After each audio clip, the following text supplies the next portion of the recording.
What's good, y'all? How y'all doing? Welcome to Hawks Hoops Live. It's been a minute. We missed last week, but we back this week. I'm hyped. Listen.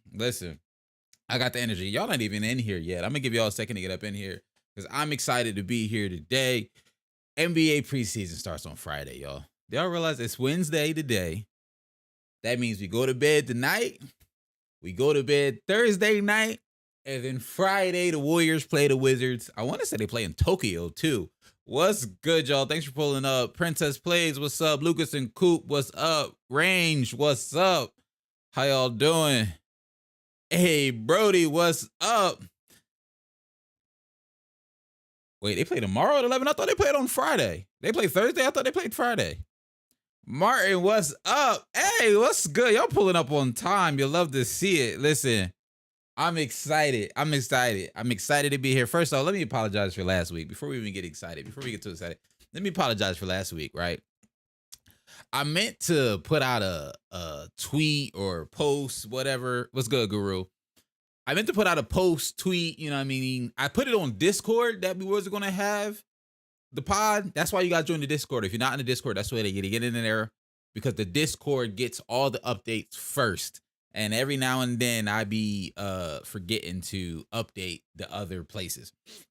So Discord, I told them I was in Austin, Texas for a work conference last week. So that's why we didn't go live on Wednesday. I had planned on, you know what I mean? I had planned on going live at least on TikTok, but I just got away from me. We was out literally every night. And I just didn't get a chance to stream. Nah, Princess Plays, you ain't missed nothing because there wasn't a stream last week. I didn't stream last week because I didn't get around to it. Dang it. Did I forget the iPad? I sure did. Hold on. Give me like 2 seconds. Dang it.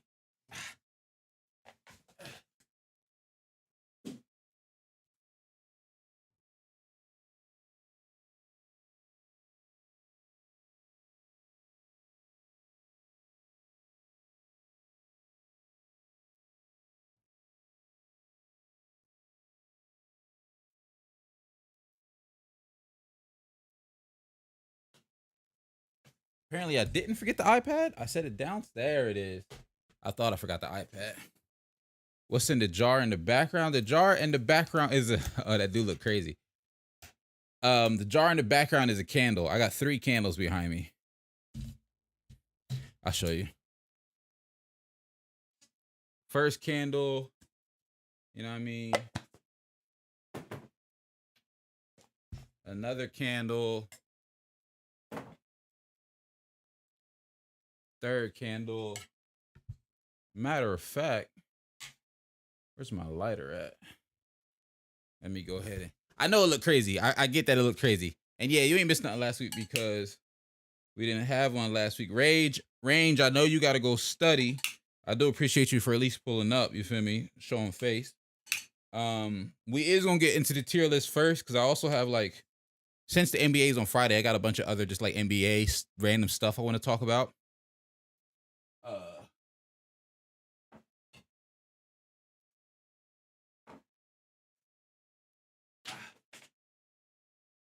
Yeah, I do have a bunch of random NBA stuff I do want to talk about, but we're going to go ahead and get into it. I had to go get the iPad because I need my Stream Deck. One day I'll buy a real Stream Deck, and until then, we're going to Stream Deck off the iPad because it's free. And I already own an iPad. There's no point in buying something you already own. Hawk, what do you plan on doing? Maybe a Bulls video? I want to get to a Bulls video this week. Like in a perfect world. Dang. In a perfect world, it drops this weekend because I low-key would like to record it tomorrow if possible. Edit it and put it up because I have a lot of thoughts on the Bulls. There's a couple of teams I have some thoughts on. Actually, I might not know if I'll do a full-blown Bulls video. Now I'm thinking about it because the Bulls, it's not really like edits I have that I want to talk about the Bulls. Like, we'll actually talk about the Bulls in stream. If that answers your question, Guru. I have a lot of thoughts on the Bulls that I already wrote down, so we'll talk about it in stream. Wrecked, what's good? What's good? Can't wait to see the Warriors bench. Poole, DiVincenzo, Moody, Kuminga, Wiseman. Hey, I'm really excited to see Kuminga this year and Wiseman this year. If they could turn out to be what the Warriors want them to be, the Warriors dynasty is going to continue. All right. So as y'all know, we're doing top 10 centers today. As y'all also know, you know what we do around here. We do tier lists. Let me just close some of these tabs. Y'all know I'll be having 20 tabs open. No exaggeration. I just closed 15 tabs. I literally just closed 15 tabs. So, center list was tough. Center list was tough. Yeah, Wiseman's going off this year, and Kuminga is him. I like that. I like the optimism for sure. The center list was tough. Especially the top half was easy. The top half of the center, especially the top 5, I feel like a lot of it we could agree on. You know what I mean? Maybe not agree on the order, but definitely at least agree on who's in the top 5. That bottom 5 was definitely interesting. Considering I think there's probably like 13 guys that can make this list, because I want to say I have 1, 2, 3, 4, 5, 6, 7, 8, 9, 10, 11, 12. I have 12 guys listed. In my notes, I want to say I had 13 altogether. So 13 guys could be in the conversation to make this list in my mind. Hold on. Am I missing somebody? 1, 2, 3, 4, 5. 1, 2, 3, 4, 5. 1, 2, 3.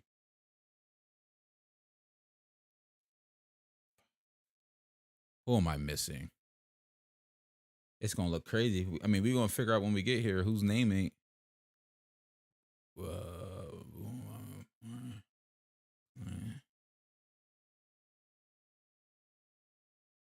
Oh, never mind. It's 12 guys on my list. My fault. Not 13.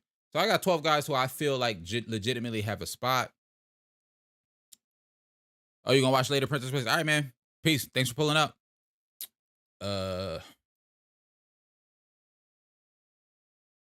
Jared better make it wrecked.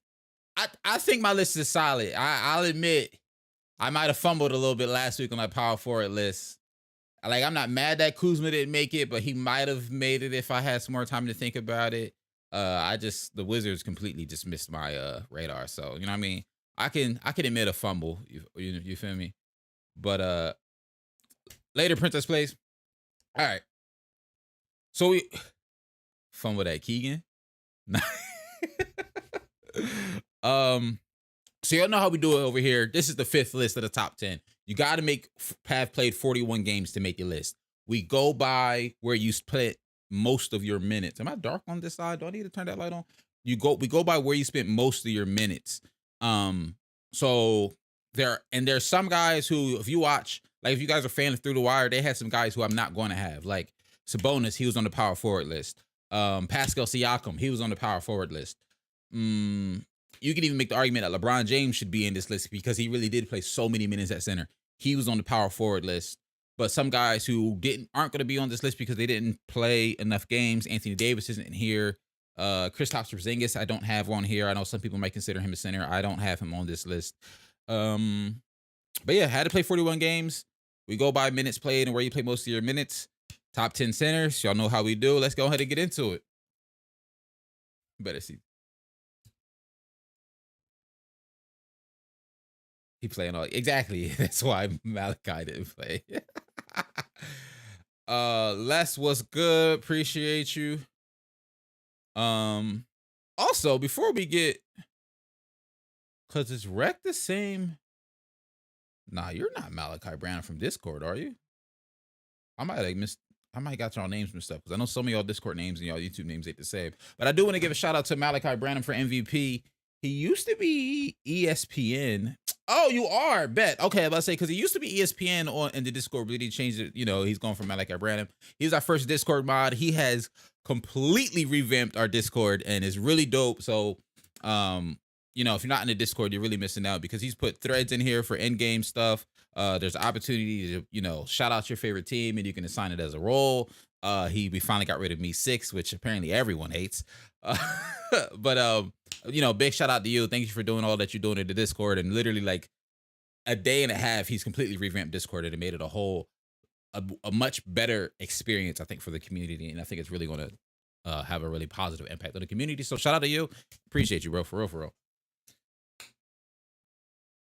Oh yeah, technically Me6 isn't gone. Well, we don't really see it like that. It don't pop up. You know what I mean? It don't pop up until your levels all the time. So everybody's not reminded that Me6 is still there. You feel me? Um, hey, see, Brody said the favorite team thing on Discord was dope. See, you know what I mean? All right, let's go ahead and hop into this. Share my right screen. And also, we did the circle. How y'all feeling about the circle? We updated. If you watched the last, I'm using it as a reminder for games. That's actually really smart. If you watched my last video I posted, I reacted to a lot of like media day stuff. Hey, if you haven't seen it yet, check it out. It ain't really hit the algorithm yet. I'm gonna do a shameless plug in my own stream. If you in the stream, you obviously rock with the content. If you haven't seen it yet, I highly encourage you to go check it out. Because also, I added the circle feature to that video, and I tried to do a better job with the editing and stuff like that. I think I did a really solid job when it comes to the edits. You know, not to toot my own horn, but we're trying to get better with every video. I think it's a really good one. Go check it out. And yeah, the circle is dope. Appreciate it. I like it. You know what I mean? The circle is, whose stream was I watching and I seen the circle? I don't remember. I watch a lot of just like content creators who give tips on content creation. So I watch a lot of Harris Heller. I watch a lot of social packet stuff. Like I'm in their Discord with B Souls and Toasted, if you guys don't know who those are. And I was watching Harris Heller, and he actually had the circle in one of his old stuff. So I went, you know, anyway, I'm getting sidetracked. Y'all are here for the tier list. Steven Adams is a good one. Steven Adams was an honorable mention. He made it to my notes, but when I really broke it down, I really looked at it. I love Steven Adams. I think he's one of the best screen setters in the league, and I truly believe screen assists are a real thing. I wish it was a stat that we tracked since the beginning of time. It'd be weird if we started it now. He's one of the best screen setters in the league. The pick and roll between him and Ja is immaculate. He just didn't make the cut. He'd have been like maybe number like 14, 15, somewhere around there. Miles, to me, Miles didn't really have that great of a season. I think Sabonis had a better season than Miles. And like, when I looked at his numbers, nothing really jumped off the page at me when I went back and watched some of his highlights, and I went back and tried to, you know, read up on some of his stuff. Cause I just knew Miles should be top 10 when I initially thought about this list. I was like, oh, of course Miles is going to be top 10, but what he produced last year wasn't really top 10 material for me personally. Steven Adams is the GOAT. I'm not mad at that at all. Marvin Zaver.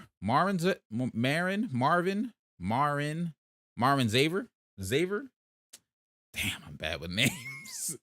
Cat will be a power forward going into next year.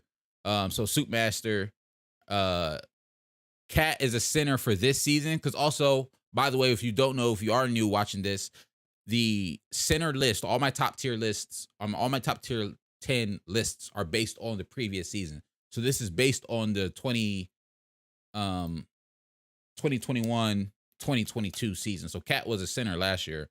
I know he played a lot of time with Jarred Vanderbilt. I'm not putting him as a power forward, though. I'm putting him as a center. I know he played a lot of time with Jarred Vanderbilt before the Timberwolves fans go crazy. He's a center still to me.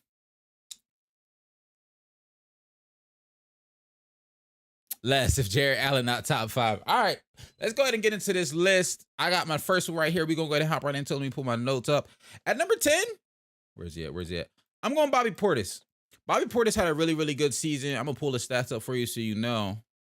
Bobby Portis had a really, really good season. He was a guy who stepped up big for the Bucks, especially with the start of the season without Brook Lopez. He showed and proved that he's able to stretch the floor. Defense might not be as good as maybe Brook Lopez's is, but he was really, really good for them. He surprised me a lot, especially in the playoffs, hitting some post fades, some turnaround hook shots. Like, he has really expanded his game a lot outside of just a guy who can rim run, a guy who can, you know, catch and shoot. He can do a little bit with the ball and, you know, has a little post game, little post bag to him. And he brings a lot of energy to that Buck squad. I like him a lot. And I can get some people having him as a power forward, but because I had Giannis in my power forward list, Bobby Portis defaults to the center for me. But if you had it switched and Bobby Portis was the power forward and Giannis was your center, I would understand that as well. Yeah, he was amazing against the Celtics. Bobby Portis was very, very good for the Celtics for the Bucks this year. Next on the list, and also since, you know, Bobby Portis is already listed, well, I'll tell you who my honorable mentions are after we get rid of number 9, because after that you can kind of be able to tell probably who didn't make the list. At number 9, this is where I have Time Lord. My guy Time Lord, Robert Williams III. Defensively, to me, he was the core of that Celtics defense. I know Marcus Smart won Defensive Player of the Year, but I think partially he might have won it because Time Lord spent some time out of the lineup due to injury this season. But he is the heart and soul of that defense in my mind. To me, he probably should have been the guy who won Defensive Player of the Year. He's one of the best defensive big men in the league. He's super versatile, and he does a lot considering how, in my mind, undersized he is. He's only Robert, I want to say he's like 6'10". He might be he's 6'8". Like he's a 6'8" center. So it's low-key Draymond running around. But he's very versatile. He's able to contain guards on some hedges in the pick and roll situations. And offensively, he's not bad either. Like he's a strong finisher around the rim. He can catch lobs. He finishes strong and dunks a lot around the rim. Considering his height, he's a very, very impactful defender. He had to make this list for me. Because y'all know I love defense. Yes, range. If he was healthy, he would have won it in my mind. And yeah, he's shooting 73% from the field. I mean, it's only on 10 points a game, but 73% from the field is crazy.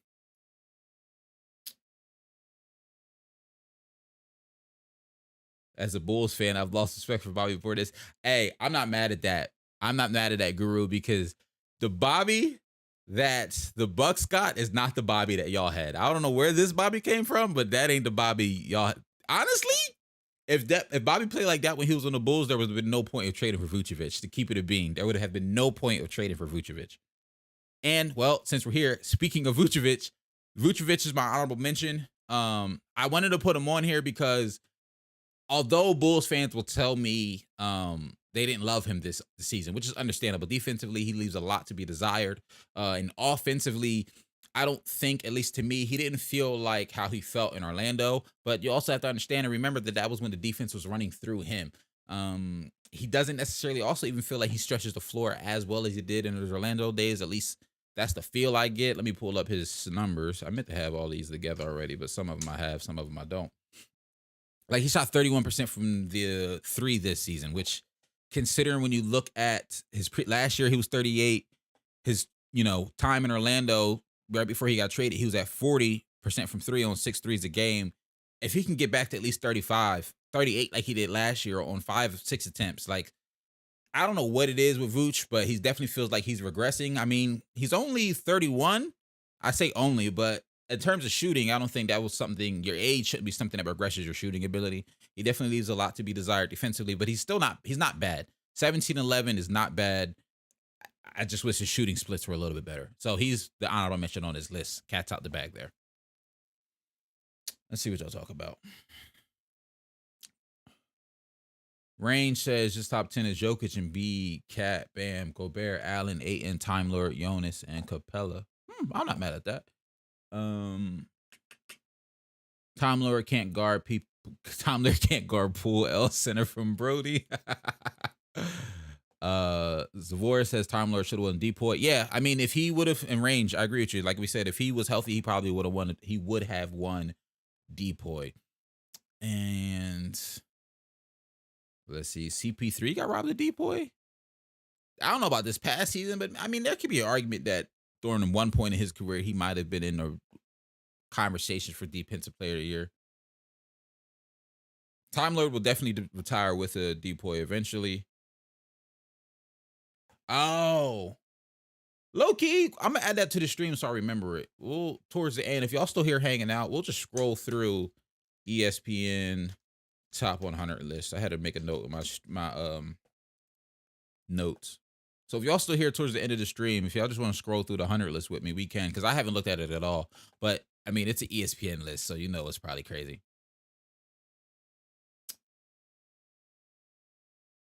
Let me see. Let me pull up. I just seen that question. Yes, the other honorable mention is also Clint Capella. He had a really good season. I like his game a lot. I do feel like he's regressing a little bit in terms of the idea of Clint Capella and what we know what he can be. I think his defense is slowing down a little bit. And what I mean by that is in terms of his versatility and guarding pick and rolls and switching on the guards. I don't think he has the foot speed that he had in his younger years. Defensively at the rim, he's still an elite rim protector, and I think that's the value that the Hawks want from him. It would just be a nice bonus if he can, be a little more versatile on guards. But he's still an excellent pick and roll partner with Trae Young. He still catch lobs and finish well around the rim. He just, to me, he's probably in that, once again, very similar to Vucevic. He's in that 11, 12, 13 range for me.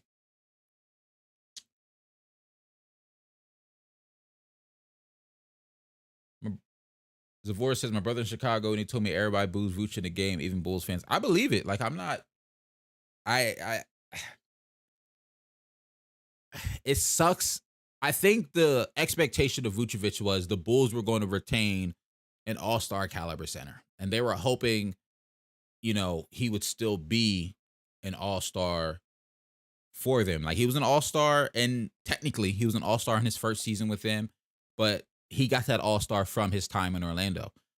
This past season, this first full season with him, he wasn't at all-star caliber. So we'll see what he does moving forward. But I do understand some of the Bulls fans' frustration with him because he dropped off from a guy who was, you know, a 23 point guy.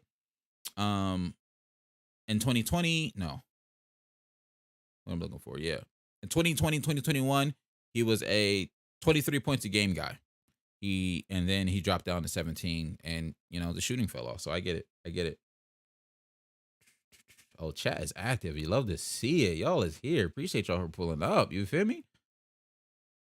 Playoff Looney is number one. Hey, if we was just going off playoffs, Playoff Looney would be on this list. Kevon Looney, he plays his role extremely well. I'll give him that. I don't think he plays it well enough over the longevity of a full season to really make a top 10 list. But if this was just top 10 centers from the playoff, Kevon Looney would be top 5. No cap. No cap. If this was just based on the playoff performances, Kevon Looney's top 5. And low key, it might be like Jokic and B. I'm trying to think. I'll give it to Bam, kind of, sort of, but he even was disappointed. Like, Kevon Looney was hooping in the playoffs, bro. That man was looking like an all-star.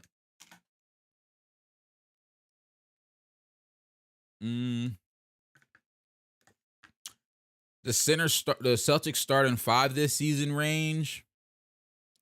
I mean, I guess it's going to have to be Horford, or, you know, you try Grant Williams at the 5 for a little bit. Missing Time Lord is going to hurt them a lot. I'll just say that. Missing Time Lord is going to hurt them a lot. Because he's going to start the season. Like, they're going to miss him. Honestly, I saw, I think 4 to 6 weeks or 6 to 8 weeks, and then he's going to be reevaluated. And that's just a reevaluation. Like, I won't be surprised if he misses, like, the first 2 months of the season, which is crazy. Malcolm Brogdon, low-key, could win 6th Man of the Year. That's not crazy at all.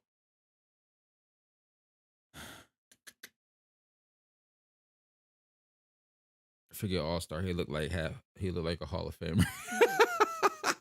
Al Horford is him, though. Al Horford also was top 5 in the playoffs this past season. He had that Al Horford game was crazy. All right, getting back into the list. Let me pull my notes up. Hey, man, I missed this. I'm mad we couldn't go live last week, so I do appreciate y'all for pulling up and rocking with the kid, because the lives be lit for me. I hope y'all be enjoying them, because they be lit for me.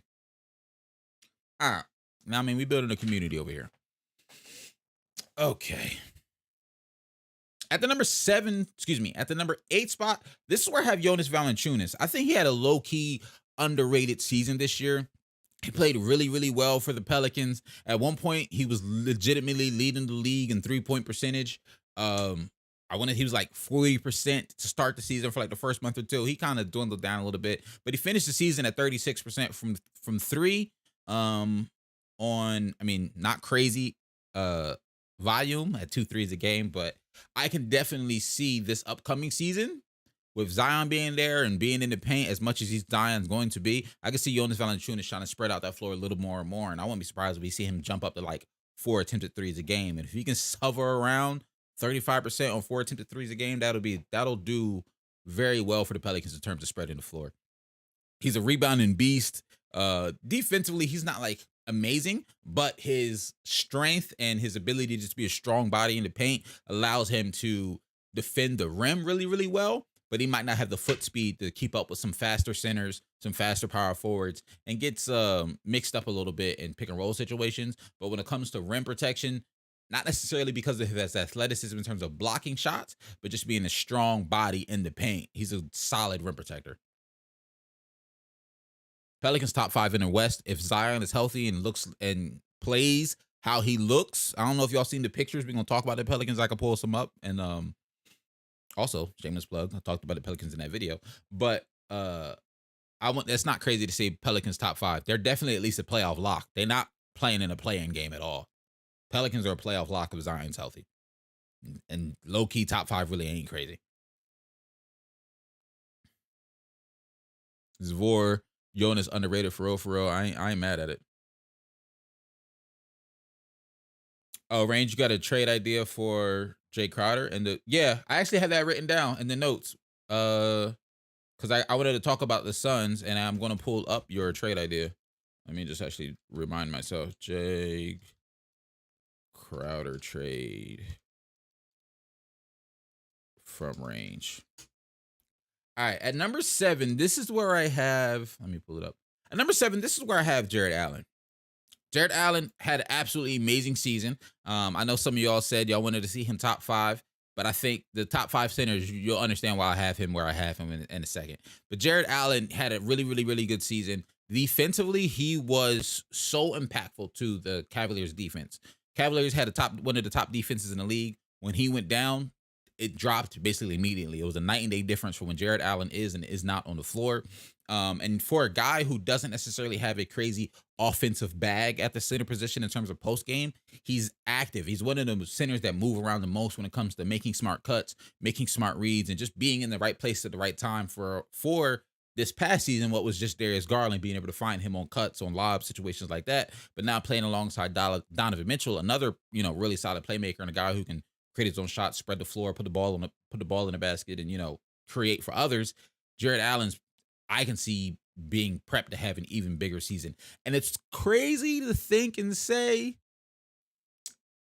I hope I'm wrong, but I feel like we might have seen Jarrett Allen's ceiling when it comes to at least what he can do offensively. Because like I said, he's not necessarily a guy who has shown signs, to me at least, of an amazing post game or a guy that you necessarily want to dump the ball into in the post.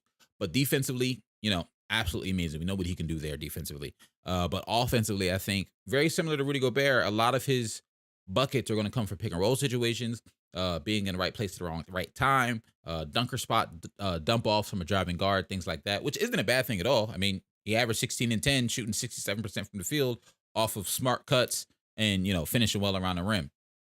I just don't know if he's ever going to get to a guy that we see giving us like 20 and 10. I just don't see that for him. But I don't think that's necessarily a bad thing either. Hey, Suns Geek, my guy, what's good? Thanks for pulling up to the stream. Let's see what you got to say. Suns Geek, DeAndre Ayton has a lot of expectations this year. He needs to prove he was worth the max. He needs to continue to grow as a top center. I completely agree. Actually, I got to go to your YouTube page. Plug the Suns Geek. If you want to know about what's going on in the Suns organization, from the Robert Sarver situation to the Drake Crowder trade request, to DeAndre Ayton, what's going on with him? Suns Geek is your plug for all things Suns content related, Suns news related, Suns content related. And when I tell you this man is timely on the content, he put up content way faster than I do. So, respect to you, Suns Geek, for real. But I got to go check your channel because I'm sure you probably talked about some of the Media Day stuff because I've heard a lot of interesting things from the Media Day and the Suns. We're going to talk about that later in the stream as well. But I'm very, very curious to see what your opinions on it. And I want to say I saw you tweet that you dropped a video about it. Actually, I did see your tweet. You said it was Mama Suns Geek's birthday yesterday. So happy birthday to Mama Suns Geek. And you said you planned on dropping videos about it. So I'm going to keep an eye out, or I'm going to go watch it if you already have. But shout out to you, bro. For real. Suns Media Day equals chaos. The Suns didn't win the championship. Only 64 games. We're going to break their record. Oh, the chat is lit. That's all of this. See, I can tell y'all hype for the season because the chat is lit today. I can tell y'all hype for the season. All right. Guru says chat about the smoke Hulk for Jarrett Allen at 7. Hot take: the Warriors will break the wins record. I just don't see anyone beating them with their full squad, and the OGs are resting. They got Poole, Wiz, Kuminga, Moody. You want the Warriors to get 74 wins? I don't know. I don't know. I ain't gonna hold you. I don't know. You have Allen over Ayton. Now, that's not crazy. Dang, Range saying Allen over Ayton. Also not crazy. But for me, since we talk about him, at number 6 is where I have DeAndre Ayton. So if you have Allen at 6 and Ayton at 7, I'm not mad at it. I did go back and forth between those two for a little bit. And the reason I put Ayton over Allen is because, just like I said about Jared Allen, is I don't see that post game from him. There are times when I see that post game and I see that dominance from DeAndre Ayton. And, you know, Suns Geek alluded to it in the chat. He did just get that bag. He did just get paid. And what we want to see from him is, I'm sure Suns fans and just NBA fans in general, the next step for him is to be like, hey, I'm trying to, you know, I'm coming in and I'm getting 20 a game this year. Like, that's the type of leap I want from him. I want a consistent 20 a game from Ayton. Because if he can do that, I think that would go a very, very long way for the Suns in general. But I think that would also go towards legitimizing some of the doubts that people have on his contract. But defensively, to me, obviously, he's not as good as Jared Allen. I think Jared Allen is one of the best defenders in the league. But defensively, he's still really, really solid. He can still rebound well. And offensively, I think he's already shown a higher ceiling to me than Jared Allen. And I think he has the potential to take that ceiling to an even higher step. So that's why, for me, DeAndre Ayton's at number 6. But once again, if you have Allen at 6 and Ayton at 7, I'm not mad at that. I do think those two guys could be interchangeable, but Ayton gets that nod from me. Ayton did not look happy at all, Brody. Like, it was, whew, bro.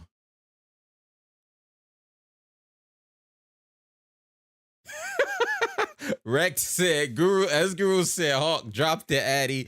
Me and Meatball Freak pulling up for real. Hey, South Jersey. That's as close you're gonna get to the Addy for me. South Jersey, you feel me? All right, streaming like it was, what's the name for a second? That's what I'm saying. I feel like 6 is fair. Like, he was solid, Suns Geek. Like, he had a really good season. But I do think, you know, now with the contract and how inconsistent at times he looked in the playoffs, I just wish he could just give me the consistency. Because I think the game is there. Like, when I watch DeAndre Ayton's game, in some games, it's like, yo, this man can really go and get a bucket. He can really defend well. Like, he has the IQ. Like, sometimes he can really look like a dominant force on the court.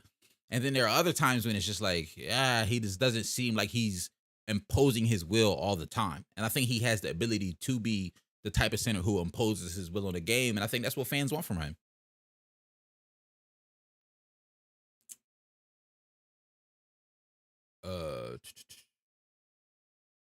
You have Jared Allen and Jonas above Ayton, Guru? Dang, Jonas is underrated for real, and I really do like his game, but I'll put it this way. I couldn't do that because defensively, Ayton is way better than Jonas Valanciunas, to me at least, because Ayton does have I'm not saying he's going to contain any guards and really stop guards on the perimeter and things like that, but Ayton has the foot speed to be able to hedge way better than Jonas Valanciunas, to even switch at times if needed, way better than Jonas Valanciunas. And I think he has that vertical ability a little bit better to be able to actually block shots. Whereas, like I said, for Valanciunas, he's more of the strong body that deters shots with some really good hands-up defense. That's why I would say, you know, Ayton over Valanciunas, just for my list, if you was curious. Let's see. I mean, Range, you can post your regular season predictions in the chat. You can post them in here, or you can even post them in where will I see it? Post them in hot takes. Or if you want to post them in here, you can post them in here. Or I was gonna say post them in the hot takes chat on the Discord. Where'd you post them at? Did you post them in? Hey, I just seen somebody join the server. Appreciate you for pulling up.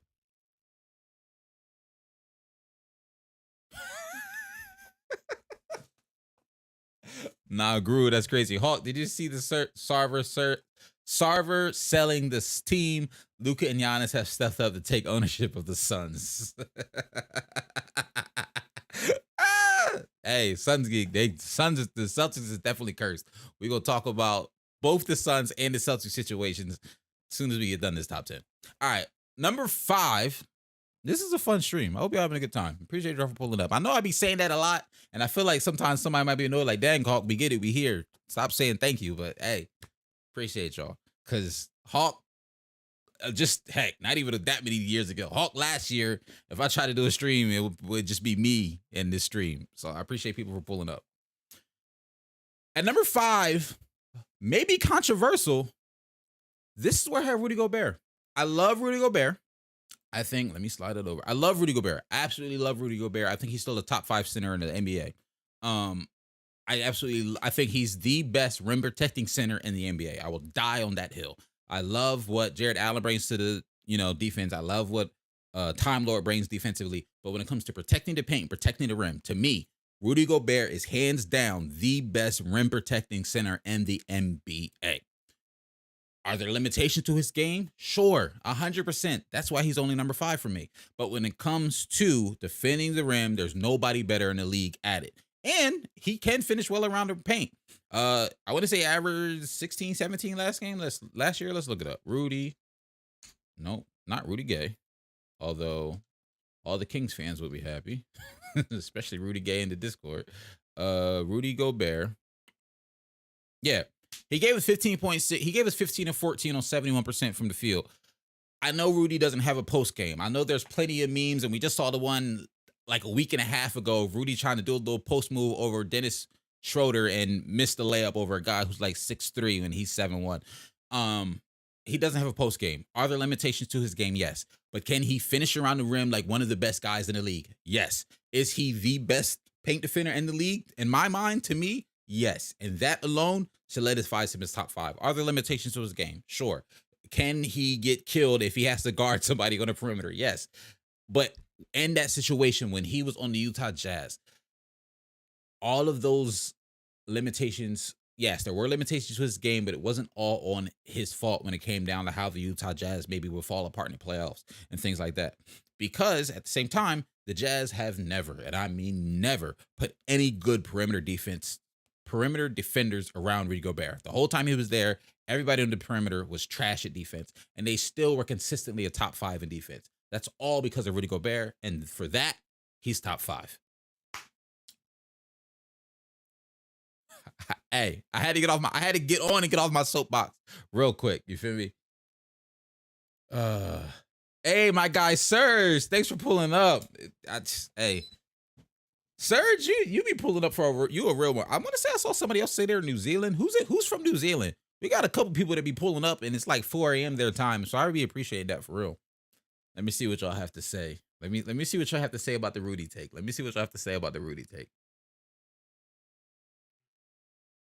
Have you seen the video? Zavor says, have you seen the video where Giannis says Curry is the best player in the league? Is that recent?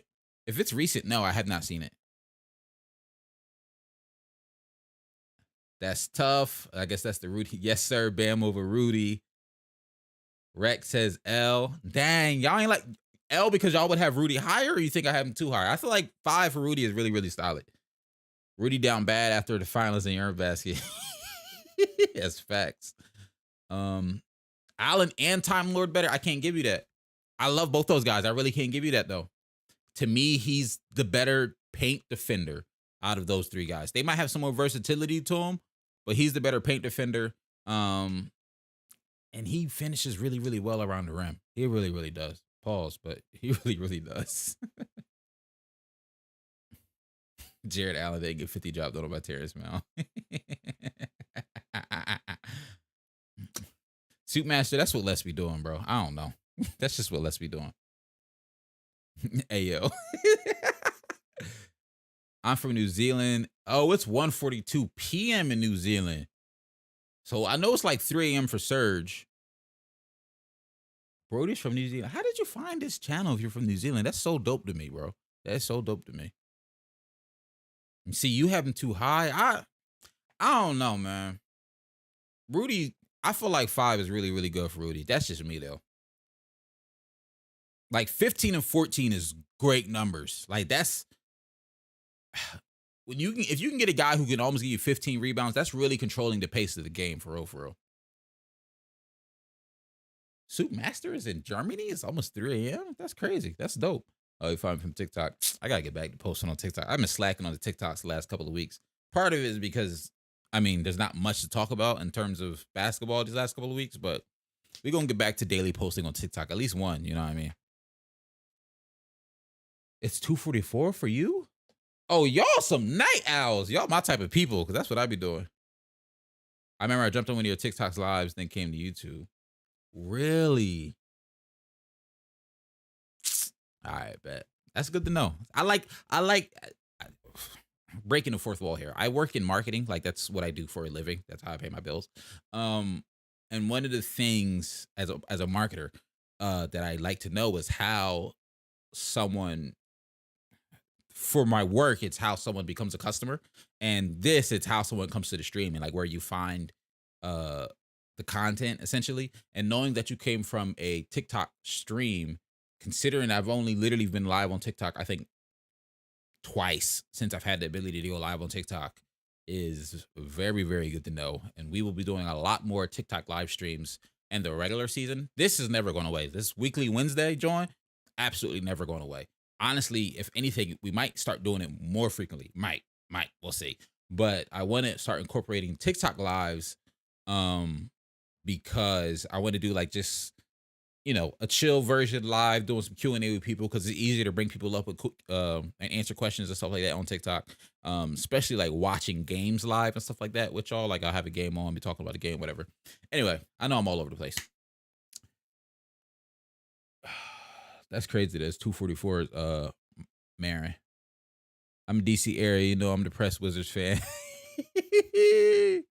Jared and Rudy have the same play style, but Rudy does the big things better. Guru, couldn't have said it better myself. You said exactly what I was trying to say. I mean, Wizards, yeah, y'all got Bill, y'all got Porzingis, Kuz is, improving. Rui Hachimura is solid. Like, y'all got a solid squad. Y'all gonna be a playing team for sure. I don't know if y'all gonna win that game and make the playoffs, but that's neither here nor there. I'll be tuning into some Wizards games just because I'm a Bradley Beal fan. All right, at number 4, who do we have at number 4? At number 4, a lot of y'all called it. This is where I have Bam Adebayo. He gets the nod to me over Rudy because, once again, I've called Rudy the best paint defender in the league. But while Bam is very, very good at defending the paint as well, and he brings some of that versatility. He's able to switch on some guards. He's able to hedge really, really well. He's able to, hedge and then sprint back and defend the pick and roll and things like that. He has the ability to, I say stretch the floor in quotation marks because it's not really all the way out to the three-point line, but that mid-range game is pretty solid. I wish he was just more aggressive offensively. I think Bam has the opportunity and ability to, call me crazy, he can break into that top 3 and maybe take one of these top 3 spots, maybe just the third. I don't know if he's taking the number 1 and 2, but he has that ability. I think like that could be his ceiling. It just comes from he needs to be more aggressive offensively for the Miami Heat. Just period. For the Heat to be successful this upcoming season, he has to be more aggressive offensively because they didn't really do anything to add more offense. We've talked about this on end countless times on the stream and in my content that the Heat, to me at least, how I'm looking at it, the Heat's plans for next season to get better offensively is just their players getting better. And one of the main player that has to get better offensively is Bam Adebayo. We know what he can do defensively. Defensively, heck, I don't even know how he can get better defensively besides maybe getting faster and then really being able to guard guards on the perimeter. So defense, we know who he is. He's absolutely amazing.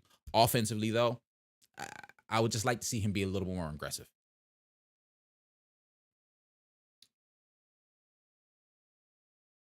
Range, you talking about the Wizards? Literally barely a playing team. Also, we are in purgatory and are overpaying at Budget Zach.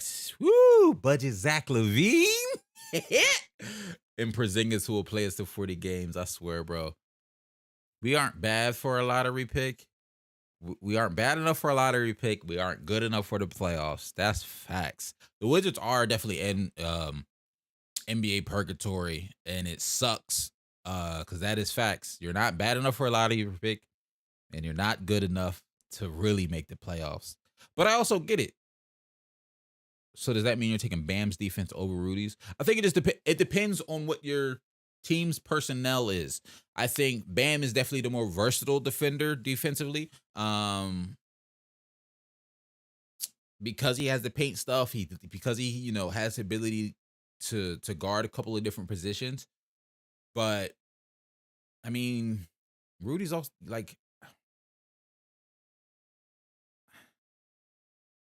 I'd still take Rudy's defense over Bam's. To just simply answer your question, I'd take Rudy's defense over Bam still. But it's not like a crazy gap. I'll put it that way. At number 3, this is where I have Karl-Anthony Towns. Karl-Anthony Towns, to me, probably had the best season of his career last year. The numbers, I haven't looked at it in a while. The numbers might not necessarily say that. Like I'm pulling them up right now. Yeah, the numbers, I'll be honest, might not necessarily say that in terms of the points per game, but he went from 38% from 3 to 41% from 3 this past season. He took a couple less threes, but he also went from 48% from the field to 52% from the field. His shooting splits, got way better. Defensively, you know what you get from Cat. Not a lot. That's not why he's on the floor. He's going to get you about 10 rebounds a game, but he's not going to do a whole lot else defensively. I can talk at length about the whole Rudy Gobert, Karl-Anthony Towns teaming up situation. We've talked about it before. I'm sure we'll talk about it in the future. I don't love him. I don't love the idea of him defending the perimeter. I'll just leave it at that. But offensively, Cat is him. Offensively, Karl-Anthony Towns is a him. Now, these past playoffs, I will admit, I was highly disappointed in his play in the playoffs. Mainly because he just was inconsistent. There was games where like you'd look up and Cat was either fouling out in the playoffs, scoring like 15, 10 in the playoffs. Like he did not look like the Karl-Anthony Towns that we had saw all season, especially in that Grizzlies series. He did not look like himself. I don't know what it was. I know he's a guy who's been through a lot, with his mother passing for COVID and all that. Like I don't mean to say it like all that like it ain't nothing. So I know he's a guy who's been through a lot. But he just was not himself offensively at all. Not at all. Just in that playoff series. For the regular season, like I said, he had the best season of his career, in my opinion. And yeah, Maren, he has foul problems because they be trying to have him on the perimeter guarding guards and he fouls them. That's why I'm very curious to see how this Rudy Gobert, Karl-Anthony Towns situation is going to work, because now Cat has to guard power forwards. Cat has to guard the Giannis's of the world. Cat has to guard Kristaps, Anthony Davis. Heck, he has to guard, I'm trying to think of just an average power forward that might be able to put the ball on the ground and go. Draymond Green, like, you know what I'm saying? Like, I'm not calling Draymond Green the fastest dude in the world, but I don't think it's crazy to say Draymond Green might be able to just blow right by Karl-Anthony Towns if he catches him maybe, closing out late or something like that. We'll see how it works out. We'll see. Cat is the best big man shooter right now. That's facts. Right now, I'm not going to say all time. The best big man 3-point shooter all time, sure. I'll give you 3. Well, did Dirk win a 3-point competition too? I want to say Dirk won a 3-point competition as well. That's tough. Because Dirk also has some really good longevity on his side when it comes to being able to shoot and stretch the floor and what he did. Karl-Anthony Towns is literally only 26 years old. He's played 7 seasons in the NBA. 1, 2, 3, 4, 5, 6, 7. Yeah, he's only played 7 seasons in the NBA. You know what I mean? We'll see what happens when it's all said and done. I'll leave it at that. Cat definitely don't got that much dog in him. Which he don't need to. Like there's some guys in the NBA who are really, really talented, but don't necessarily have that dog in them. I was about to give an example, but I was like, I've seen it. He got that dog in him. My example was going to be, just to share since I already said it, my example was going to be like, I don't really see Steph having that dog in him, but I've seen Steph be like, y'all ain't about to stop me tonight. I got that dog in me. I'm trying to think of another like all NBA, all-star caliber guy who doesn't necessarily play with like a chip on his shoulder type vibe, but is still extremely talented.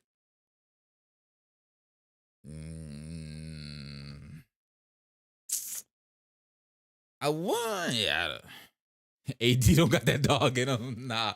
Anthony Davis had that dog in him, but he chilled out when they won that 2020 championship. I knew AD was done.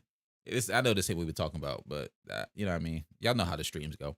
I knew AD was packed up when he said when he won that 2020 championship, he's like, I ain't got nothing left to prove. And when he said that, I was like, oh, he ain't gonna fight no more. He ain't really gonna have that dog in him no more because he don't feel like he got nothing left to prove.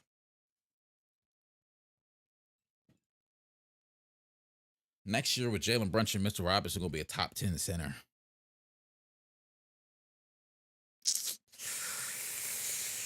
Reverb, that's a hot take, like real spicy.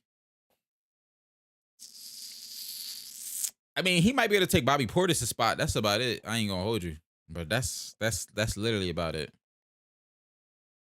AD ain't got no calcium in him.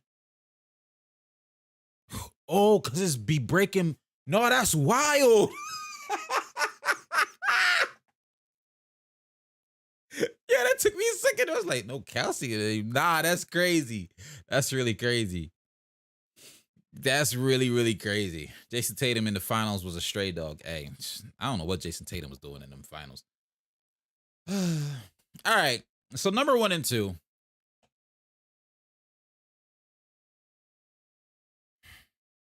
Number 1 and 2.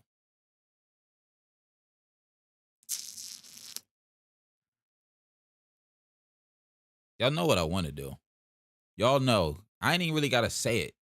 Y'all in the chat know who I want to put at number 1 and who I want to put at number 2. Y'all know. Y'all know. Y'all know. Hey, Marin saying do it. Rex saying don't. Y'all know what I want to do here. Hey, Reverb saying don't play. Hey, who playing? Who playing? You feel me? Who is playing? You better not about this.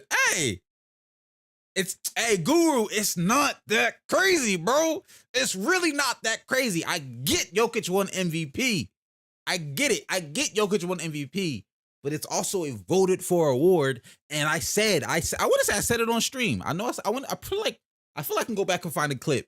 I feel like I said it on stream. I feel like I can go back and find a clip. Once James Harden was traded to the Sixers, I said, well, Joel's not winning MVP because they wouldn't give it to him after that because they're like, you got Harden now. You don't need MVP. But it's really not that crazy. Man, I'm standing 10 toes down on what I got to say. Jokic is number 2. Joel is number 1. Y'all can hate. I'm standing 10 toes down on what I have to say, and I'm going to tell you exactly why. This is no disrespect to the 2-time back-to-back MVP. I respect his game a ton. It's literally like 1A and 1B for me. What gives me the edge for Joel is the defense. Yes. Is Jokic a bad defender? No, not at all. Jokic is not a bad defender. Jokic is actually a good defender. He's gotten way better than he has in his past couple of seasons, and I think he still, for some reason, holds that stigma as a bad defender. I just don't think people watch Nuggets game to keep it a bean. They look at the box score. They don't really see a lot of blocks. The rebounding is there, but they might not see a lot of blocks. But when it comes to defending the rim, Jokic, very similar to what I said about Valanciunas, because he's that big body, he can play a lot of very good hands-up defense and alter a lot of shots around the rim. So props to Jokic. And we all know best playmaking center of all time. And heck, somebody said it. I want to say, who said that? My guy John in our Let's Talk 2 episode where we talked about the Nuggets. Shameless plug once again. He called Jokic the best draft pick of all time, and that's facts. So no disrespect to Jokic. But to me, the best center last season was Joel Embiid. The best center last season was Joel Embiid. Offensively, what he was doing, the offensive load that he carried for the Sixers, especially before Harden got there, was absolutely amazing. All his numbers went up compared to last season. The moves he was able to be pulling out of his bag when it comes from a step back jumper to a turnaround to post hooks to post fades to bullying in the paint to playing well in transition, getting up and down the court. Defensively, he was absolutely amazing, being able to block shots, deter shots around the rim, kind of hedge and switch on the guards. Nothing crazy, like not to the level of like a Bam Adebayo, but serviceable for sure. Really, really solid. Hey, you can say it's a homer pick. You can say I'm a Sixers fan. You can call me a casual. You can say it's an L, but I'm standing 10 toes down on this because to me, Joel was my MVP pick for most of the season. And like I said, he only didn't get the MVP because once James Harden got traded and Jokic was still winning games without Jamal Murray and MPJ, which is much respect. No disrespect to Jokic over here. But for me, it's Joel number one, Nikola Jokic number two. I'm standing 10 toes down on it. You feel me? I'm standing 10 toes down on it. And you can clip that. You know what I mean? You might even see this on the TikTok later, but 10 toes down, Joel Embiid was the number one center in my mind. But it's like I said, it's not really, I'm not trying to disrespect Jokic because I know somebody going to like watch this later and be like, oh, this guy's crazy. This guy's crazy. This guy's crazy. It's literally 1A, 1B. So if your list is Jokic number one, and I've said this all season, I can't be mad at that. If your list got Jokic number one, I really can't be mad at that because it's 1A, 1B for me. We're literally living in an era, two of the most talented centers we've ever seen. And I'm ready to stamp that. We're living in an era with two of the most talented centers we've ever seen. Let's see what y'all got to say.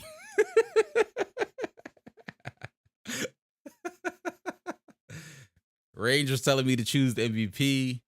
Guru was saying Embiid could have won MVP. That's exactly, he could have won. And facts, Zavor, I think, to me, I said it earlier when I think I did way too early predictions. To me, Joel Embiid is my MVP for next year. Joel Embiid is definitely my MVP for next year.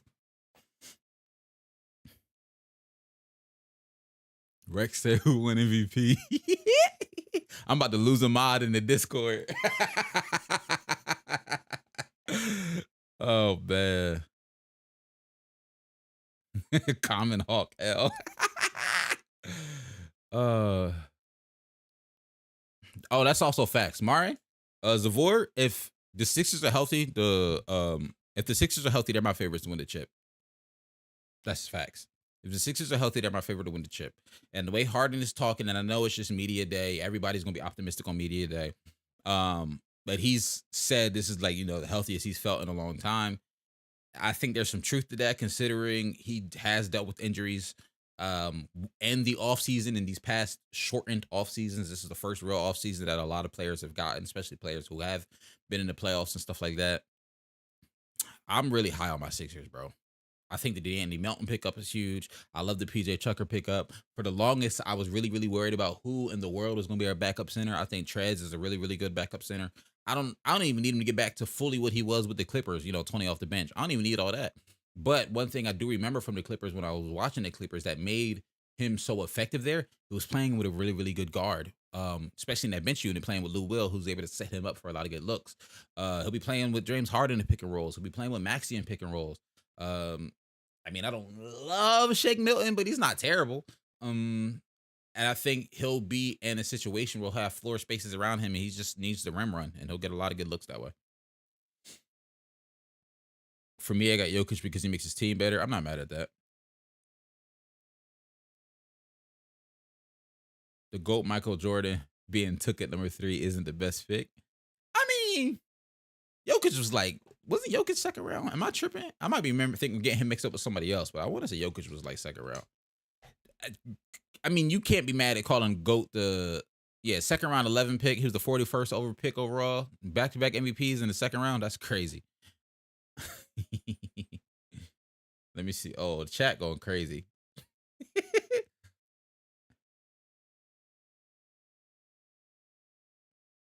YouTube title, Hawk goes 10 toes down on Embiid. That's facts. If Jokic had Murray and PJ, he would have been 4th seed and would have beat the Suns easily, and then the Mavs. It would have been closer. Definitely would have been a whole lot closer. I'm not mad at that.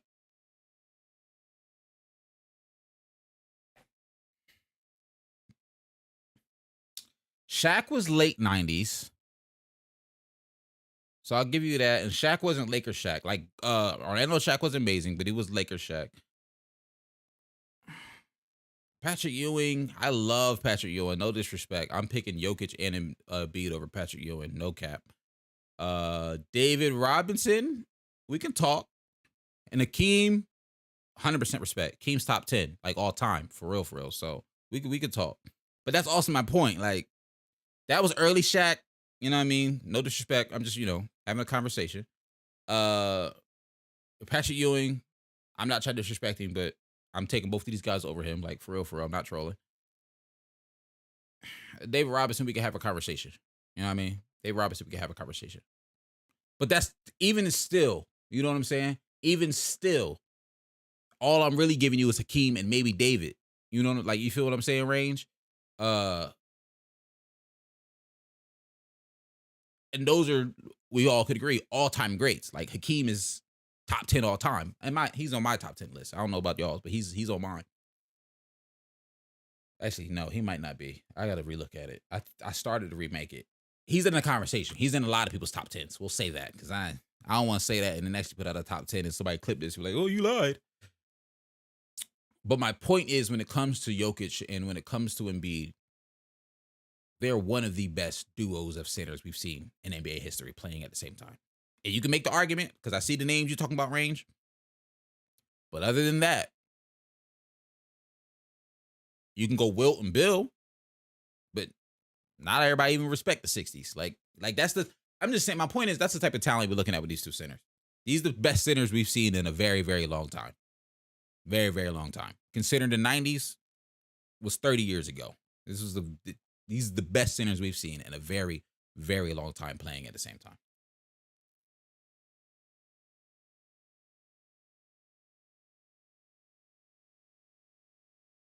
Dang, Ant-Man, you ain't get the noti? See, Ant-Man, that's why you gotta be in the Discord, you feel me? The Discord was that the noti got the Discord get the noties, you feel me? Hey, Range, it's all good, bro. I feel you, Range. I feel you, Range. You gotta go to bed. It's understandable. We might play around with the idea of moving the lives up an hour to maybe start them at 7. The reason I started them at 8 is because initially before I used to get home from work at like 6. So it was like, sometimes I needed like 2 hours gap to, you know, because y'all know me. I like to have a little plan with the Discord, you know, the stream. We be having topics or, you know, the tiers. I got to get all that stuff together. And usually I get it together or at least finalize everything right before the stream. We might, you know, move it up to 7. I think that's probably the earliest I could pull off because now I'm home usually around like 5 o'clock. I might ask to the Discord. You feel me? All right, bet. Rewatch gang for Range. I feel you. Okay. Dang, we already been live for an hour?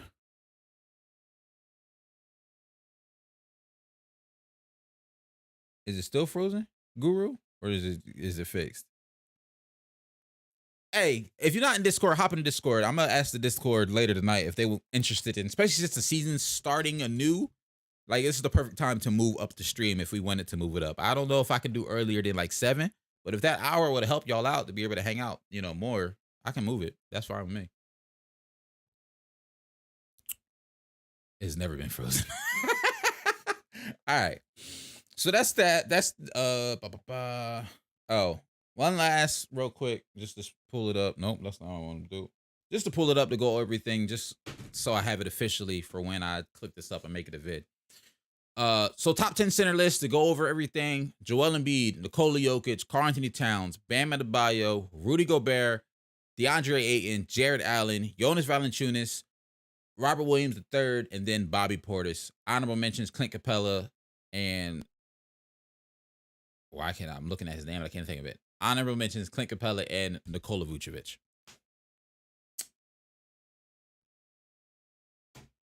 Zavor just joined the Discord. Appreciate you. Range, later, man.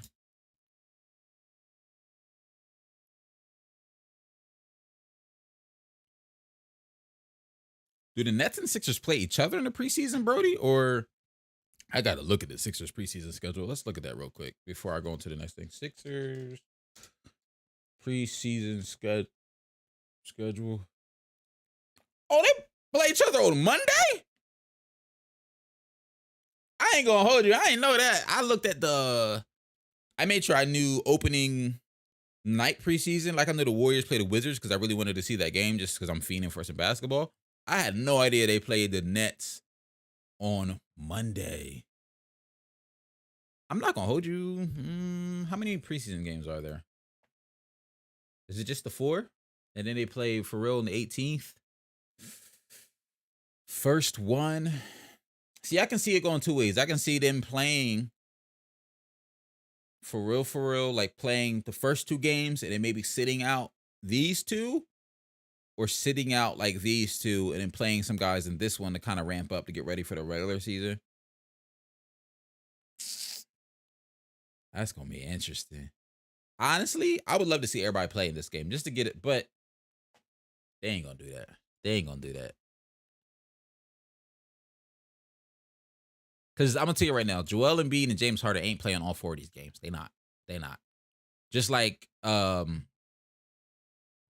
Simmons and Kyrie and KD not playing all 4 of their preseason games. Where is it at? Is it in Philly? Where's the game at? Sixers at Nets. Okay, if it's not in Philly, they might actually play. They might actually play. Like Ben might play, KD might play, Harden might play, Joel might play. This might actually, they might actually play. If this was in Philly, I guarantee you Ben Simmons will not be playing that game. But because it's in Brooklyn, they might actually play. But I don't think they're going to play all 4 games. Rex Anderson, see playing in the game. Zavor just joined the Discord. Appreciate you. I can't go to sleep. Hey man, that's what I'm here. You gotta go. All right, Guru. Later, bro. Especially if it's ever frozen. I know Guru might have left by now, but if it's ever frozen for you individually, but the rest of the stream saying it's not frozen and it looks good on my side, sometimes you just might just like, either if you're on a browser, just refresh the stream. If you on like, you know, mobile and you on the app or something, just close out the app and reopen it and try to rejoin the stream that way. Hey Ninja, what's good? Sixers start 0-2. That's crazy. I ain't even people we've been live for an hour. That's crazy. Did the center list really take an hour, or was we just talking about a whole bunch of stuff throughout? Anyway. So a couple of things real quick. All right, I don't want to hold y'all hostage, because y'all know some of y'all gotta go to bed. Do y'all want my thoughts on some of these teams in a separate video? Like, I got thoughts on the Suns, the Bulls, and the Celtics. I can make that a separate video and probably upload that by Friday. Or we can do that on the stream. Or would y'all rather go over the ESPN list on the stream? I see Rex saying ESPN list, because I don't think I'm going to make a video about the ESPN list. Like, I care about it, but not enough to make a whole video about it, because it's probably just me saying it's trash. You know what I'm saying? But I have like legit thoughts for the Celtics, the Suns, and the Bulls. I can kind of put all 3 of those teams together in one video if y'all want. Make the Bulls a separate video because you got to leave in a sec. I feel you, Guru. All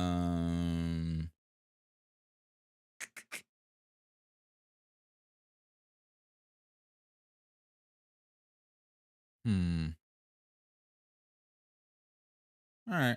We'll do a separate video for this. All right, we'll just do ESPN and then we'll get out of here. Because I ain't even peep. Y'all know me. I don't be trying to hold y'all hostage. I ain't even peep. We've been here for an hour.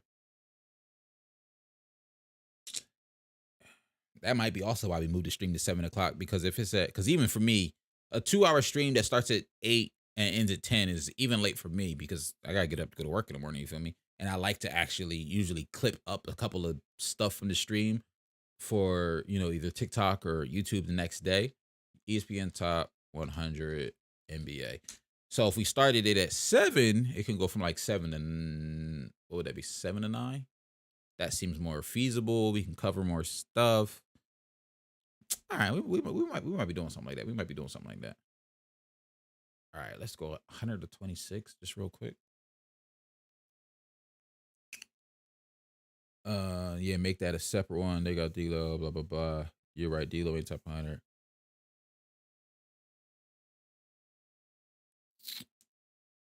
All right. ESPN rank. Is this the one I'm looking for? Share right. How's this look? How do I? No. All right. Bogdanovich there? Okay. I mean, I'm not mad at it. I'm trying to see best way to get this to look. I wish this section on the right here wasn't here, and this article could actually be censored. So because of that, I'm gonna do this. I'm gonna do this. We're gonna do this, and we're actually gonna make it a little bigger. Perfect. Yeah, I guess that looks all right. All right, real quick. Let's just fly through this, y'all.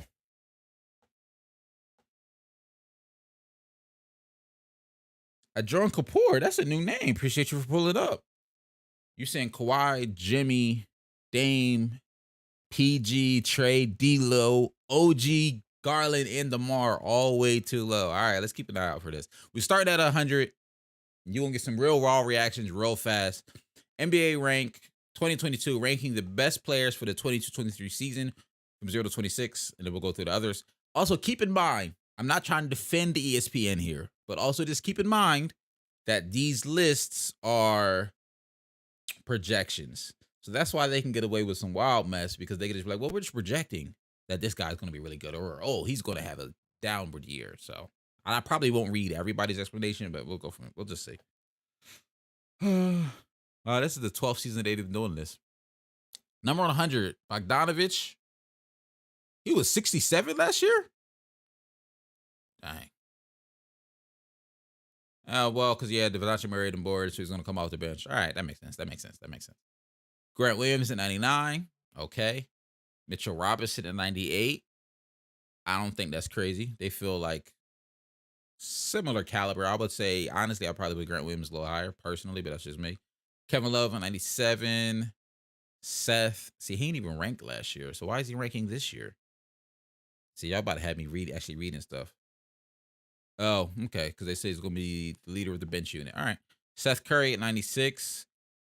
Keegan Murray, 95. Shout out to the Kings fans. Brandon Clark at 94. This surprised me. This is surprising. I ain't going to lie. I'm not going to try to disrespect Brandon Clark, but that's surprising. I didn't expect him to make this. D-Lo at 93.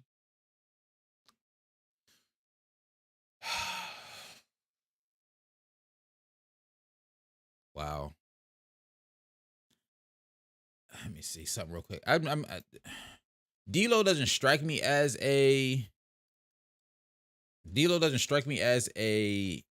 playmaker. So maybe that's the thought process. I mean, he averaged 7 assists last game. I don't see a world where he doesn't get at least 8, maybe 9. Just playing with Rudy, you're going to get a couple more assists just straight off that, just dumping the ball into him, throwing him a lob every now and then. I mean, D-Lo's never really played with a lob target in his career. That's crazy. ESPN didn't know 100 players 13 years ago. That's why they only be doing it for 13. Woo, that's crazy. That's what I'm saying. He's going to put up more talent for lobs to Rudy.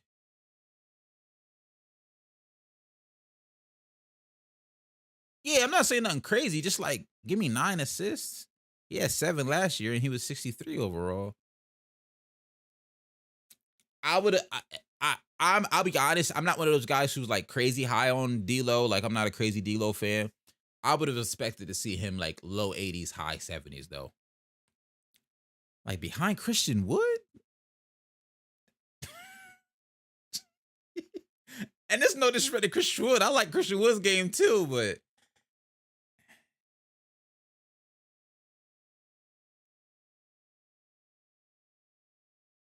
behind Anthony is crazy. And I'm not even trying to disrespect Anthony. All right, this list is crazy. And I'm not even going to try to get stuck on the D-Lo stuff. Buddy Hield at 90. Okay, Mike Conley at 89. All right, I'm not going to cap. Mike Conley might not make my 100-player list. I ain't going to hold you. If so, he might be definitely in the 90s. He's not breaking 89 for me. Yusuf Nurkic, hey, underrated big. In my mind, underrated big. I respect this game a lot. It sucks that he's dealt with some injuries in these last couple of years, but underrated big for sure. Malcolm Brogdon at 87. That's respectable. Kristaps at 86. I'll take that, especially because considering what we saw from last year, I'll take that. Jordan Clarkson, 85. All right. Okay. Instant offense off your bench. I get it. Jonas Valanciunas at 84. I feel is only a little low considering. That's actually probably not that low. I'm very curious to see who they have. I mean, considering I only ranked him, I think, at number 7 in terms of centers. Top. Okay. Behind Aaron Gordon, though. Jonas Valanciunas, to me, is better than Aaron Gordon. I know that's nitpicking, and I hate when people look at these lists and just be nitpicking and off a pick or two or whatever. I get it. It's a collective group of people that vote, and it's just kind of average of where these players end up. But that's crazy to me. It's tough for me when I see rookies in these lists. I know it's a projection. I don't really have opinions on the rookies where the rookies are going to be in the list, especially because I know I don't really be watching college basketball like that. Oh, chat going crazy. Let me see. Kai was in a Wiggins. I love Wiggins, but that's bogus. Nah, bro, he's lower. Garland, Kyrie, and so many other guys get disrespected. No Malachi yet. No Malachi yet, bro. If Paolo was here, I don't know if Malachi making the list, my guy. With Keegan so low, I thought we would have seen Malachi soon. Exactly. If Keegan was that low and Paolo was that low, Malachi probably would have been higher. I don't think they got Malachi on here. Hey, what's good, Rage? Bam was Bam made number 4. It was Jokic. Oh, excuse me. It was Joel, Jokic, Cat, Bam. Yes, Joel is number 1. Me, Sam, Mike Conley not 100 is crazy. Sorry, a Jordan, you'd have Bam over Cat. I don't hate that, but what Cat did offensively was crazy. What Cat did offensively this year was absolutely crazy. For me, at least. 81 is Josh Giddey.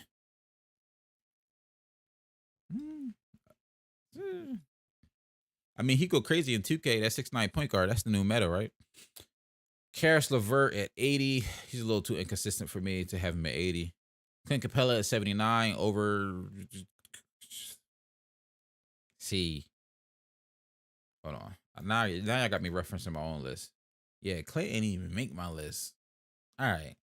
I said I wasn't going to try to nitpick over this, but Clint over Jonas Valanciunas is crazy. In my mind, at least. Lonzo Ball at 78. That's a good spot. It's tough that he's going to miss a lot of time this season, though, with his injury. It's tough. Dillon Brooks, 77. I don't hate that. He got that dog in him for sure. Ben Simmons at 76. I probably would have had him a little closer to the 50 range. I don't know if he would have cracked my top 50, maybe in the 60s. But I see the 76 mainly because, to be honest with you, it's a lot of question marks surrounding Ben Simmons and what he's going to look like and how he's going to look with this year. Y'all really have Bam over Cat? I'm not mad at it. To me, nah. Cat can be a baby at times, but we're looking at ESPN's top 100 projections. We're looking at ESPN top 100 projections. Ben Simmons top 40. I can't give you that. I ain't gonna lie to you. The 76 is hilarious. Soup Master. Yes, it definitely is ironic. Speaking of Ben, yes, I did see the Ben Simmons interview. Let me pause real quick. Yes, I did see the Ben Simmons interview, adjourn. Loved it. If you don't know what I'm talking about, Old Man in the 3, JJ Redick with Tommy Alter. It's mainly JJ Redick. Tommy Alter is just his boy. But JJ Redick and Tommy Alter's podcast, one of their first episodes back to start the season, coming back for their summer break, was a conversation with Ben Simmons. He talked a lot and at length about his exit with the Sixers. He covered the practice that he went to, why he even went to the practice. He said he went to practice because he said he was trying to do the right thing. He said it was not a phone in his pocket. It was his jersey. And he basically talked about how reporters just be running with stuff, and he's like, "Yo, y'all just lying on my name." I never hated Ben Simmons for leaving the Sixers and stuff like that. I was definitely disappointed because I'll be honest, I like this game. I still personally think James Harden is a better fit, and I do recognize that. But I did like his game, and I always wanted it to work out in terms of, being able to draft 2 guys. They both turned out to be superstars of the NBA and potentially win a championship with him. It just didn't work out that way. But shout out to Ben. If you haven't seen the episode, it's a really, really good watch. It really, really is a good watch. Ant-Man, great point. I don't think the excuse for not dunking over Trey was lame. Because one, honestly, to me at least, it didn't come across as an excuse. He took accountability for it. He's like, yeah, he literally said, I should have went up and punched the ball. I should have went up and dunked the effing ball. Like, literally, that's what he said. So, and he said, yeah, I spun. I'm coming in the lane. I just see a jersey next to me. I don't know, it's Trey. It could have been Clint in his mind. He just said, I just seen a Hawks jersey. I see Matisse coming towards me. I didn't realize how far he was, but I see him coming towards me. I know Matisse is crazy athletic as well, so I hit him. I hit him with the ball. I just didn't realize how far he was. So I mean, he admitted that it was a mistake, and then he also said in playoff basketball and in playoff, the height of a game 7 in the playoff or game 6 or game 7. Honestly, I can't remember which game that was off the top of my head. But in the height of the playoffs, you have to play perfect, and mistakes are costly. And he, admitted that. He admits it was a mistake, but he also said, I mean, and JJ I think said it for him that because also Matisse was on JJ Redick's podcast last season. If you're really interested in how thick in the weeds this goes, I suggest watching that as well. But Matisse also said in Ben's defense, like, I mean, I also missed those free throws. Like I missed, whatever. I think Matisse said I turned the ball over like before that. Mind you, the Sixers were up either 2-0 or 2-1 in that series. Like we should have never been in that situation for, that one play to be what everybody thinks lost us the series. We were up either literally 2-0 or 2-1. I cannot remember off the top of my head. It feels like forever ago that series was, but there's so many other things that happened before that play that the Sixers really should have won that series and never been in that situation in the first place. Was it a bad play? A bad play? No, I'm not even going to say it was a bad play. Did he make a mistake? Yes. But do NBA players make mistakes all the time? Also, yes. It just sucks that, sometimes when mistakes happen in the playoffs, they get highlighted more than others.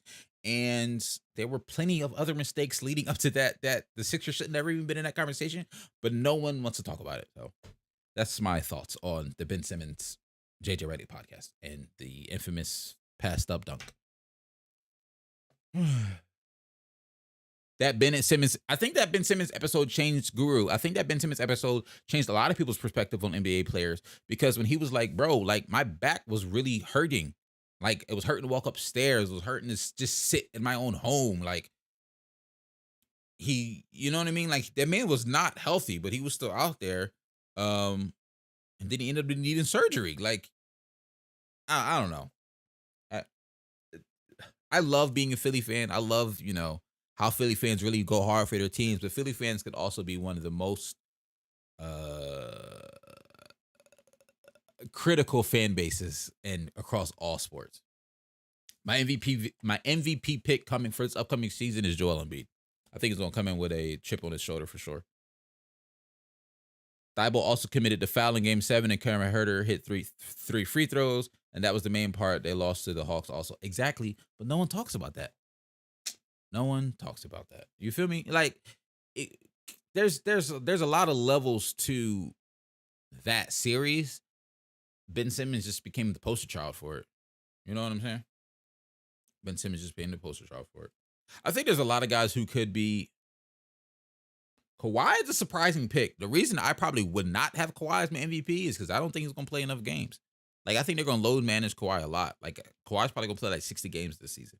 And I think there's other guys who are going to have just as good, if not a better season that probably can play closer to like 70 games. That's the only reason I would say that. Yeah. That play just became the poster child for that series. Anyway, shout out to Ben Simmons, bro. I really do wish him luck. I know the Nets might end up being a rival that the Sixers end up playing in the playoffs, but I really do wish Ben Simmons nothing but the best of luck. OG at 75. What? Hey, I'm a fan of OG. I'm going to leave it at that. Harrison Barnes at 70.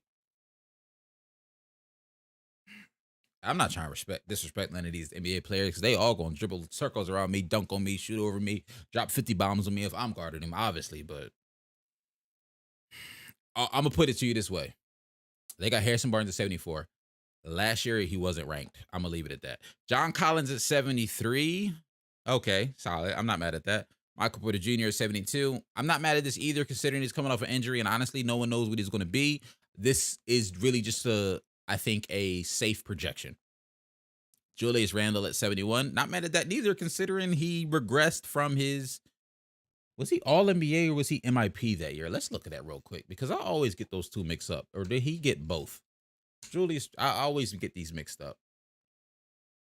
So he was All-NBA and MIP. Because sometimes I call it his All-NBA season. Sometimes I call it his MIP season. But he definitely... Oh, excuse me. Jesus. Woo.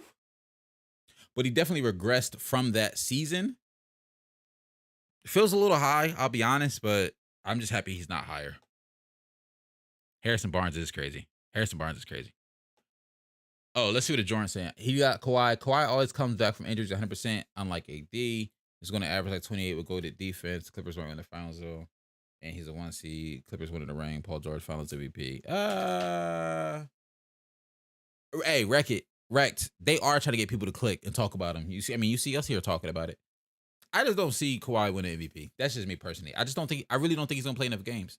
Because I think a part of Kawhi playing 100% is the fact that he's probably going to. I just think they're going to load manage him a lot. Coming off of an ACL, they're definitely going to load manage him a lot. For example, Toronto year when he look. Let me bring this over for y'all. The Toronto year when he won the championship, he played 9 games with San Antonio. What did he play for the Raptors? 60 games because they was load managing him. Like, there was no injury that year. There was no injury that year. He was completely healthy for the Toronto year, but he played 60 games. He averaged 26, almost 2 steals, 3 assists, 37% from the field, 49% from, you know what I mean? 37% from 3, 49 from the field. Really great season. Turned it up to some crazy numbers in the playoffs. But they load managed him. He only played 60 games. That's why I don't think Kawhi is going to win MVP. I don't see Kawhi. What did you say? 28 points? How much? 28? He's not going to average. I don't think he's going to average 28 neither because they don't need him to. Because they got Paul George out there. Now they got John Wall out there. They got shooters around him. He's going to probably average like 25, 26. I don't see him to be MVP. He's not going to play enough games. Al Horford at 70. I'm not mad at it. Spencer Dinwiddie at 69. Okay. Desmond Bane at 68. Not mad at that. I'm not mad at that. Jalen Brunson at 67. That's solid. Miles Turner at 66. Okay. Russ at 67. As much as it pains me to say, as big as a Russ fan I am, I'm not mad at that. Oh, Guru, you're doing a 22 blacktop tournament and it's lit. Y'all tell me if you want the results. I'm not mad at it. Yeah. Drop it. Put it in the random, Guru. Put it in random. I'm at least curious.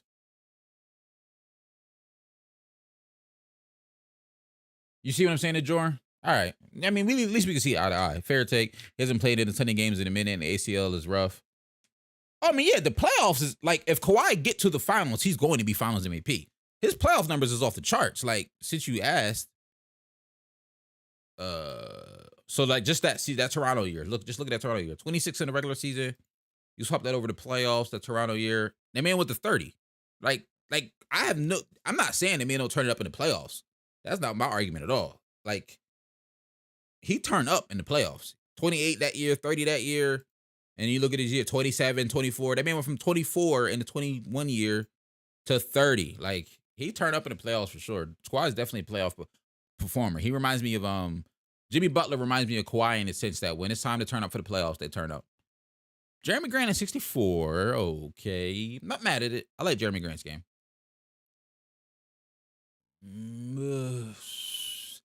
This is a projection. That's all I'm going to say about this. This is a projection. That's all I'm going to say about that. I'm going to keep scrolling. This is a projection. That's all I'm going to say about that. I'm going to keep scrolling. The Heat need him to be 61. I'll say that. The Heat need him to be 61. The Heat need him to be 60. Because he had a bad year. Tyrese.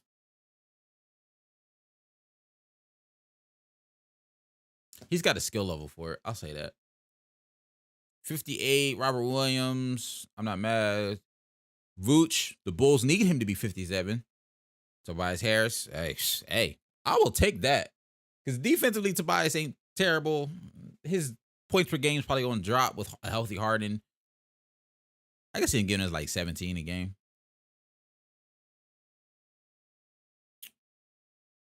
Westbrook revenge season. Hey, Rex, I hope so, bro. I hope so, bro. Y'all know I rock with Russ. I really do hope it's a Westbrook revenge season. Jordan, as much as I would love for Paul George to win the Finals MVP. Paul George is one of my favorite players in the league. I absolutely loved him in Indiana. Absolutely loved him in OKC. Like, I've been a PG fan since back when he wore 24. You feel me? When he was still running behind Danny Granger. Like, I'm a PG fan for real, for real. but it would be Kawhi. It would probably be Kawhi. I would be surprised if PG got it.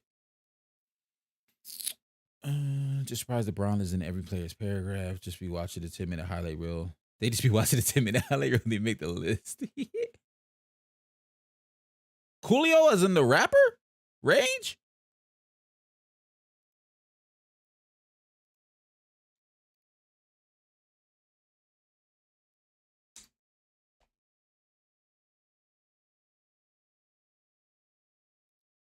Oh, Coolio died. Dang. R.I.P. Coolio. That's crazy. Wow. That's crazy.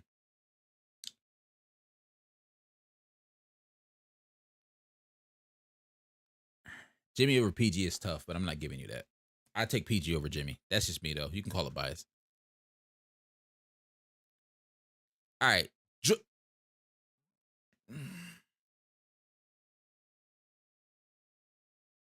I'm just going to do a quick scroll to see some of the people that was back here before I overreact.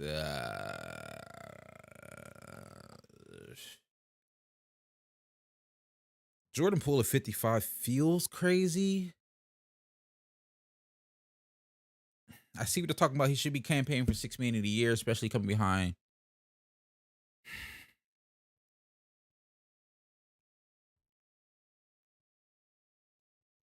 Like, who's better, Poole or Hero? When I ranked it last year, I had Hero over Poole.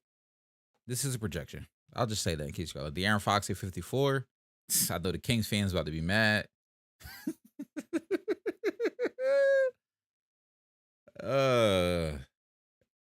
Oh yeah, D'Lo is back there. Dang, that's crazy. Poole gets the benefit though of being in the Warrior system, so he doesn't have all the defense's attention, and you know what I'm saying. Like at almost any given moment, he's on the court with at least Steph or Clay. So the spacing that the Warriors get the opportunity to play with is unmatched. Jaren Jackson Jr. 53. I actually really like this. Jared Allen at 52. I like that as well. DeAndre Ayton at 51. Okay, I like this. They said let's just get all the big men just kind of clumped up together so can't nobody say nothing. Jamal Murray at 50. Solid. Miles Mikal Bridges at 49. Defensively, he was in defensive player of the year conversations. I'm not mad at that. SGA at 48. I respect that. Because I'll be honest with you, if the Thunder won more games, SJ could be in all-star conversations. Like if the Thunder won more games,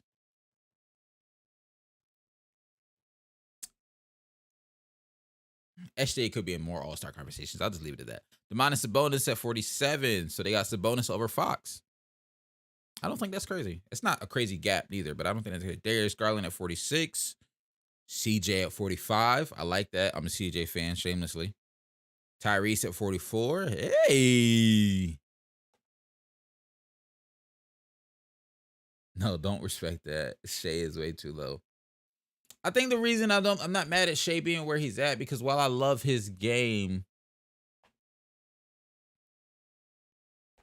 I'll be honest, sometimes it's hard to evaluate dudes on trash teams. At least for me. You feel me?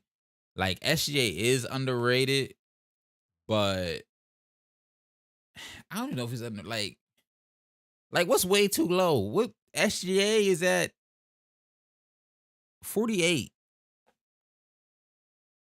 Like, what y'all gonna put him in the 30s? You know what I'm saying? Like, we'll see who's on the list later. You feel me? But as of right now, these mid 40 picks for SGA, for Garland, don't feel crazy. Because also remember, it's a projection. It's a projection. You feel me? Like, what number would y'all put SGA at? What number round would y'all put Garland at? You feel me? Shea better than CJ, Maxey. Scroll down, we'll see more.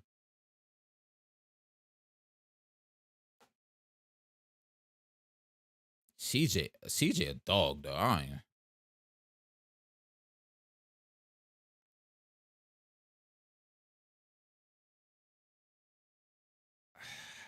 Look, you got me curious. Let me go back. real quick. Just real quick. Cause I got my old. Where's our shooting guard list at, y'all? What week did we do shooting guards? If we did small forwards on the 7th, that means we did. Is this shooting guards right here? All right, I'll put it to you this way. I had Shea at 5, CJ at 6. So to me, they only was one apart. So, you know what I mean? That was my shooting guard list. So if SGA at 48 and CJ's at 45, that's basically like me saying you could swap SGA and CJ. Because I went back and forth for a while on CJ and SGA. You know what I mean? That's why I'm saying it's to me. That's why to me, at least, it's not crazy where they're ranked, because I know what I ranked my guys at when I made my list.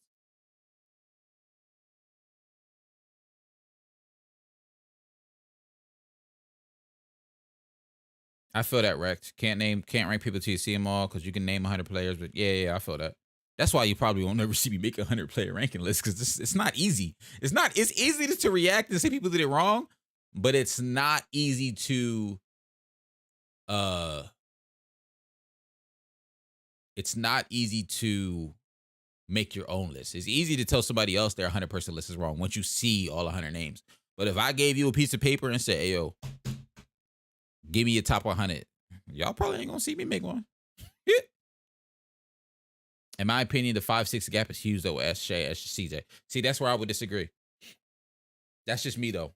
Because, look, since we're here, I got it up right in front of me. That's why I can pull it up. For me, my list, a couple weeks ago, you can go watch the video. And I believe I literally said it on the camera. CJ and SGA, I feel like I said they weren't that far apart. Because I know these two would have been in the same list. These two would have been in the same list. These two would have been in the same list. Then them. And I'm pretty sure I was like, Shea and CJ, you could swap. Because I would not have swapped CJ and Tyler. Like, that's a clear gap to me. These two you could swap, in my mind. And then there's a gap when you start talking about Zach, Jalen, Donovan Mitchell, and Devin Booker. That's just me, though. That's just me. You know what I mean? I respect y'all opinions, though. That's just me. DeMar DeRozan, Ben Simmons, Pat Bev.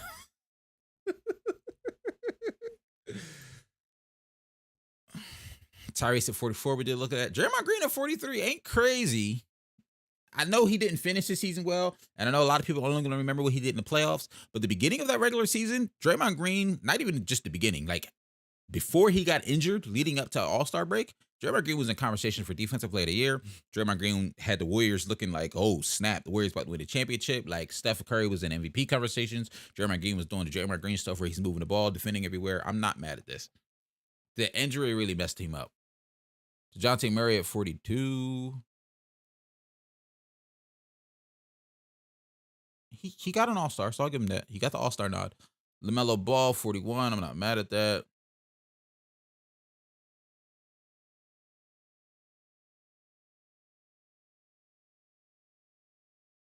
We haven't seen Kelly Oubre yet. That's crazy. I ain't gonna hold you, Kelly Oubre. We should have seen him by now, bro. We should have seen him by now. Zion at 40. I'm not mad at that because it's a big question mark on Zion when it comes to health. Scotty Barnes at 39 is surprising, though. I can see it, though. It's just surprising, that's all. Fred at 38. We about to get the whole Raptors team. Clay at 37. Okay. I about to say that I was just wondering where's the other rookie that was in Rookie of the Year conversations. There's Evan Mobley. I think Evan and Scotty Barnes got legit like all NBA caliber futures, like multiple time all NBA caliber futures for real.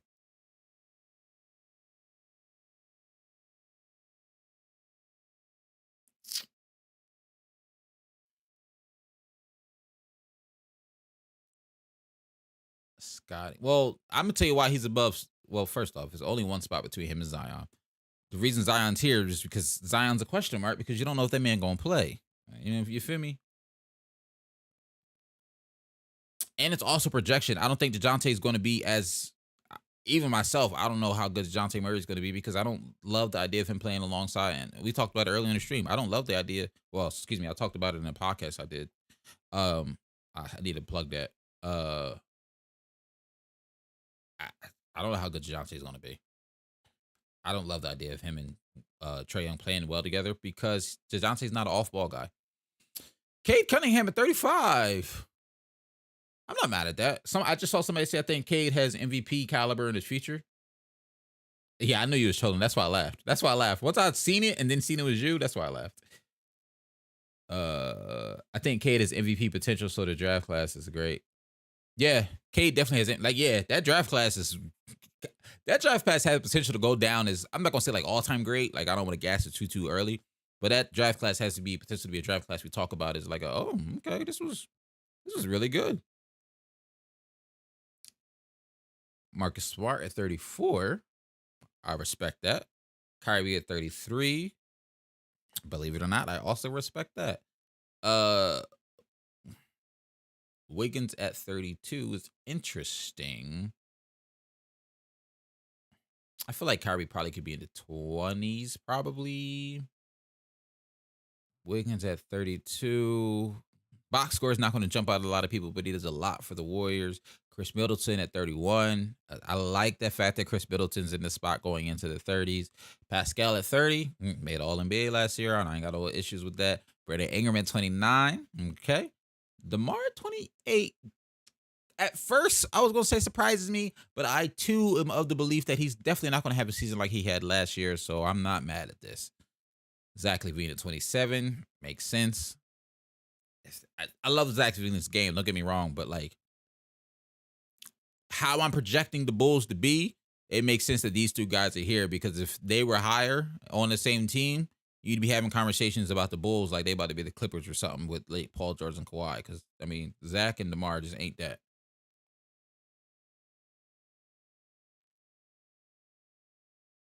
Kyrie's not top 10. Nope. You ain't gonna never get me to say Kyrie top 10. I ain't gonna cap.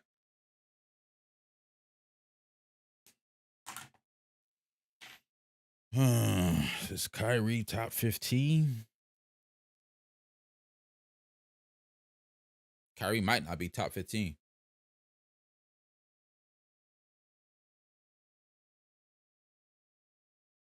Tough.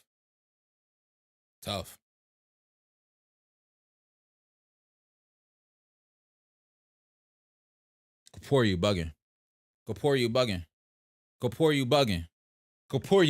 I'm sorry. Kyrie is not better than Tatum, Jimmy, PG, Book, and Dame. I'm sorry. I'm sorry, bro.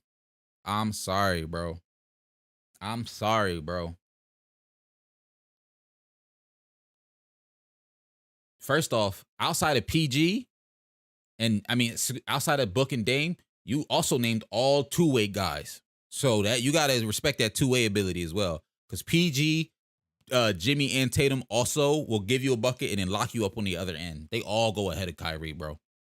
I'm sorry. They all go ahead of Kyrie. And Book, we can have a conversation on, but honestly, them skill sets to that level of play is very similar in my opinion.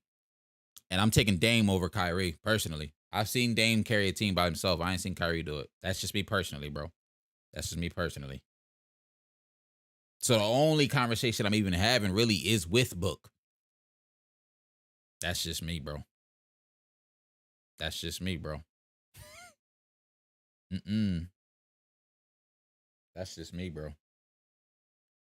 Trae a walking top 10 offense, bro. Walking top 10 offense by himself. Kyrie is not a walking top 10 offense. That's what I'm saying. That's why I was like, Kyrie, that's why I was like, when you said 10 to 15, I'm like, I don't even know. That's like, I don't even know if he's 15.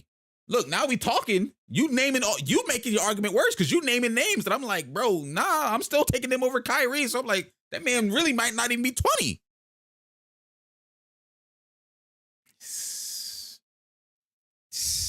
You know what I'm saying? Like, that might not even be 20, bro.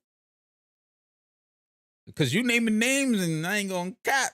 Everybody you named, I'm still taking over Kyrie. I ain't gonna hold you. Everybody you named, I'm still taking over Kyrie. And you ain't even named no big men yet. You ain't named no small forwards yet. You ain't named no power forwards yet. You feel me? Like, you ain't named the KDs, the Giannis's, the Jokic's, the Embiid's, the LeBron's, the... Come on now, bro. Hey, Hey, that might be a hot take. Is Kyrie top 20? Woo. All right. Drew Holiday at 26. Hey, put some respect on Drew Holiday name. I like that. Woo.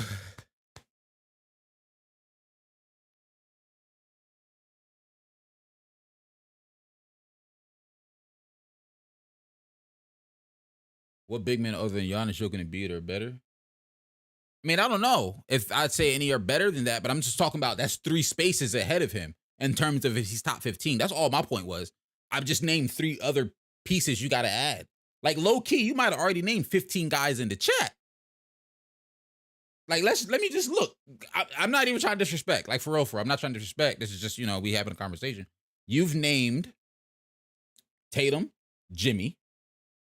Hey, let me because I gotta pull up the next one real quick. You've named Tatum, Jimmy, PG, Book, Dame, Trey. I'm taking Trey.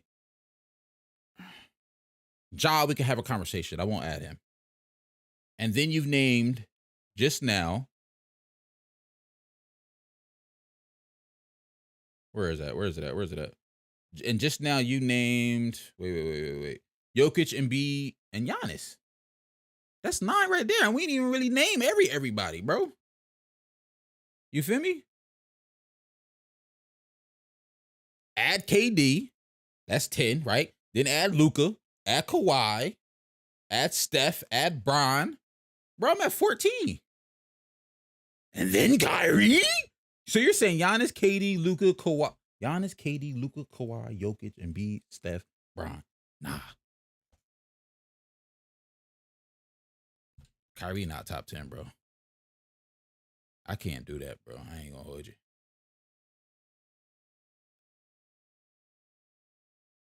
Asking if Kyrie is out of top 20 is asking if the world is flat.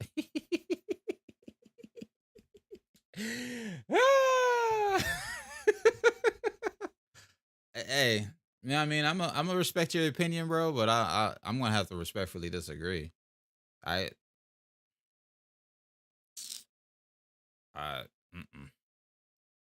Kyrie is not top.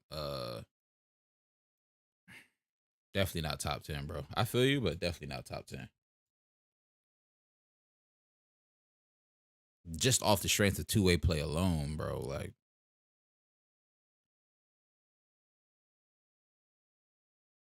and I love Kyrie game. Like, don't get me wrong, bro. Like, I'm not trying to disrespect. I'm not saying you thinking this or saying this, but like, check the opinion with y'all so long. I can say the same to you, my boy. A Kyrie, like, his game is really dope. You feel me? And honestly, that conversation that's going around a couple years ago about most skilled guy of all time. I'm not even gonna call him that. Like, if you ask me who the most skilled point guard of all time, I'm taking Steph Curry over Kyrie, but that's a conversation for a different day. But Kyrie doesn't probably crack my top 15 because while yes, Kyrie gonna get a bucket. Yes, Kyrie is extremely efficient when he wants to be. If he cracks my top 15, that man like 15, bro. That man like 15. I value 2-way play. And Kyrie don't bring none of it. And if you ask me, because you can then say, because I've had this conversation with people, their arguments like, well, why you got Steph so high? Steph and Kyrie ain't built the same, bro. Steph and Kyrie ain't built the same. And I'll die on that hill. I'm not even having a conversation. Somebody tell me, Kyrie and Steph is close, because they're not. Woo! All right.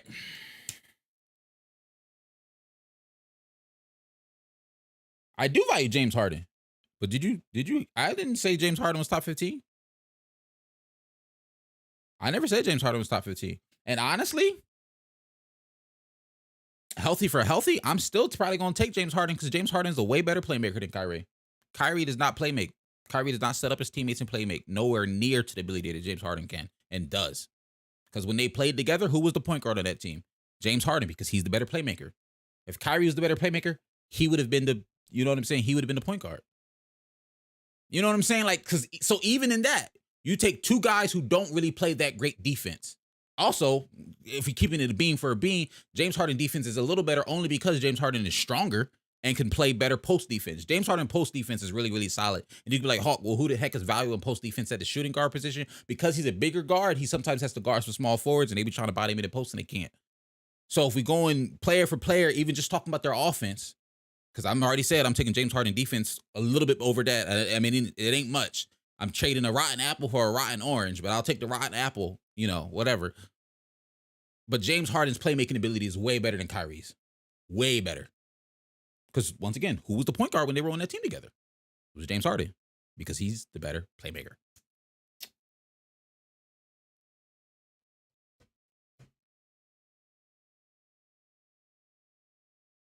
I'm not mad at you, Rage, or Ajoran for having Kyrie over Harden. I think that really is a really good conversation. But just me personally, I will take Harden. And we can even go back to before, he was a Sixer. You know what I'm saying? Like, we can go back to Nets days. We can go back to Rockets days. I'm taking Harden. You feel me? I'm taking Harden.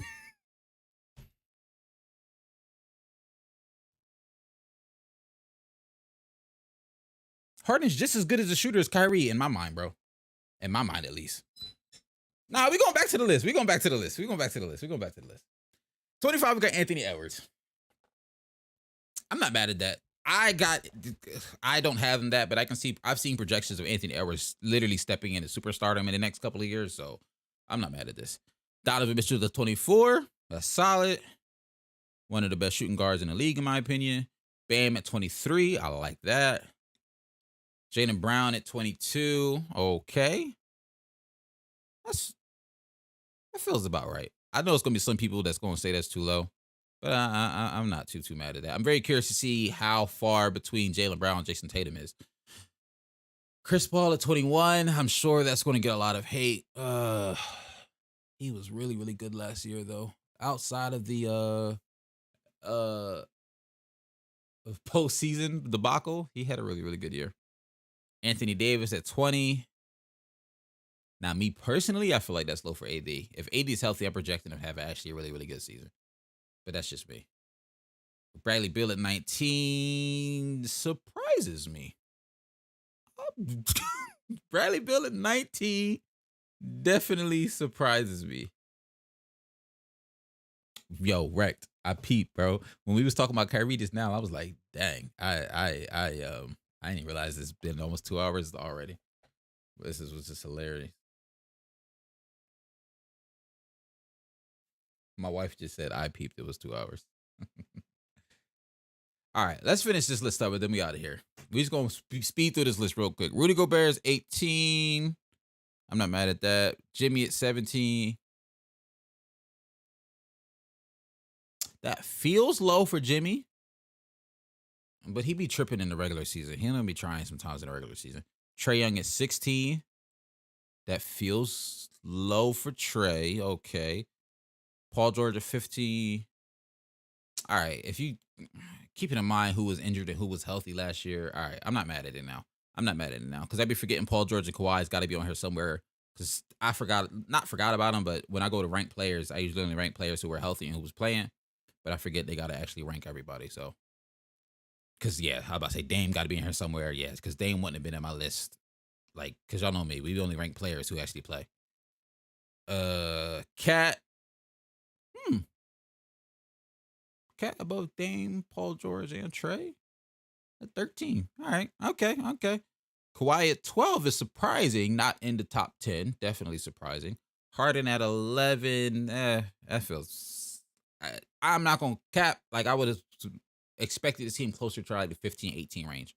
Personally. Like, just sub 20.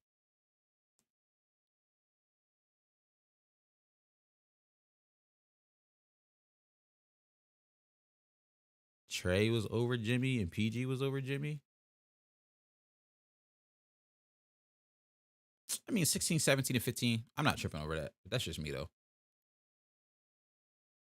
All right, 10 to 6 real quick. Devin Booker at number 10 surprises me.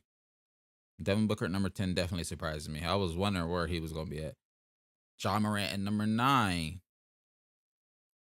Ja Morant's so tough for me to evaluate sometimes. Like I love his game. I value what he does. I think the stretch where he was out for like 20 something games and the Grizzlies kept winning, I think definitely devalued him in a lot of people's eyes. The talent is definitely there though. I don't personally I don't know what leap they're projecting why he rose 22 spots. Scoring soared more than 8 points a game in 27. Like I just don't know what leap they're projecting to get him here. Personally, he does. I mean, let me see. Ja Morant shot 49% from the field last year, which is really impressive for a 6'3" guard. Because I want to say he was one of the league leaders in points in the paint at the guard spot. I mean, that is really impressive but you got to get into the nitty gritty to know that type of stuff. That's what I'm saying. How much better can he get to get him this high? Offensively, is a nightmare for opponents. Just imagine how difficult it would be if his 3-point per shot continues to improve. So I guess they're projecting. I mean, yeah, if Ja Morant turns up to be a 38% 3-point shooter, yeah, he's gonna be top 10. Kevin Durant, of course. Jason Tatum better than KD. Okay, I don't know if I would do that, but all right. I mean, I guess you can argue that Jason Tatum is a better defender, but Kevin Durant's probably, I mean, is better offensively, at least to me. LeBron James at 6 doesn't feel crazy. He is regressing, but he is still one of the best. And then 5-1 real quick. How's Harden trade PG, Booker, Ja, Dame over Jimmy, though? I mean, I love Jimmy, but Jimmy, I mean, I guess they saying Jimmy don't be doing nothing in the regular season, which, you know, it is what it is, I guess.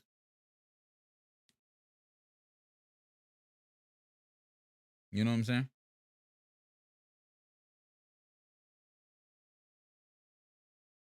Jimmy over Harden isn't a debate. I think Harden's going to surprise a lot of people this year. I'm going to leave it at that. Steph Curry, number 5, definitely surprises me. Joel Embiid at 4. Like, I thought Joel would have been like a 5. Steph would have at least be higher. So who's left? Like Giannis and Jokic? Who's left? Luka. I ain't gonna hold you. I would have put Steph probably at 2 or 3. I would have maybe played around with Steph, mixing it up with Jokic, then put Luka at the 4 spot and Joel at the 5. Like if I was making this list, probably. I don't know. That's just me though. And Giannis at number 1. I'm not mad at that. I mean, it's got some nitpicks here and there, but because like I said, you gotta keep in mind that this panel is composed of over 200 reporters, editors, producers, analysts. They were asked to rank players on their predicted contributions, quality and quantity for the 2022-2023 season. So 200 people, picking. You take an average of where a player was. It's gonna move some players to some interesting spots. And that's how you get some of them interesting middle pieces. Because if I'm really low on a guy and you're really high on the guy, that's how they end up being right in the middle.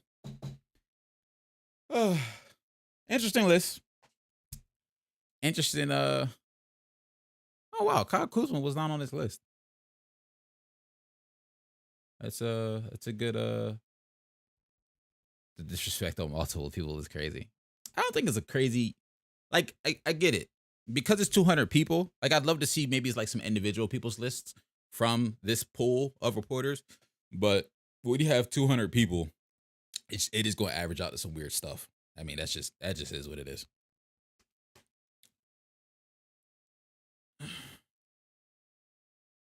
Pressure should have been on the list. All right, y'all.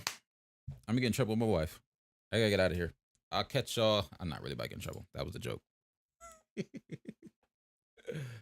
I'll catch y'all the next one. Join the Discord if you're not in the Discord. This was a fun stream. We really might have to move these streams up because 10 o'clock do be feeling late to be done. All right, y'all. I'll catch y'all next one. I'm out. Peace.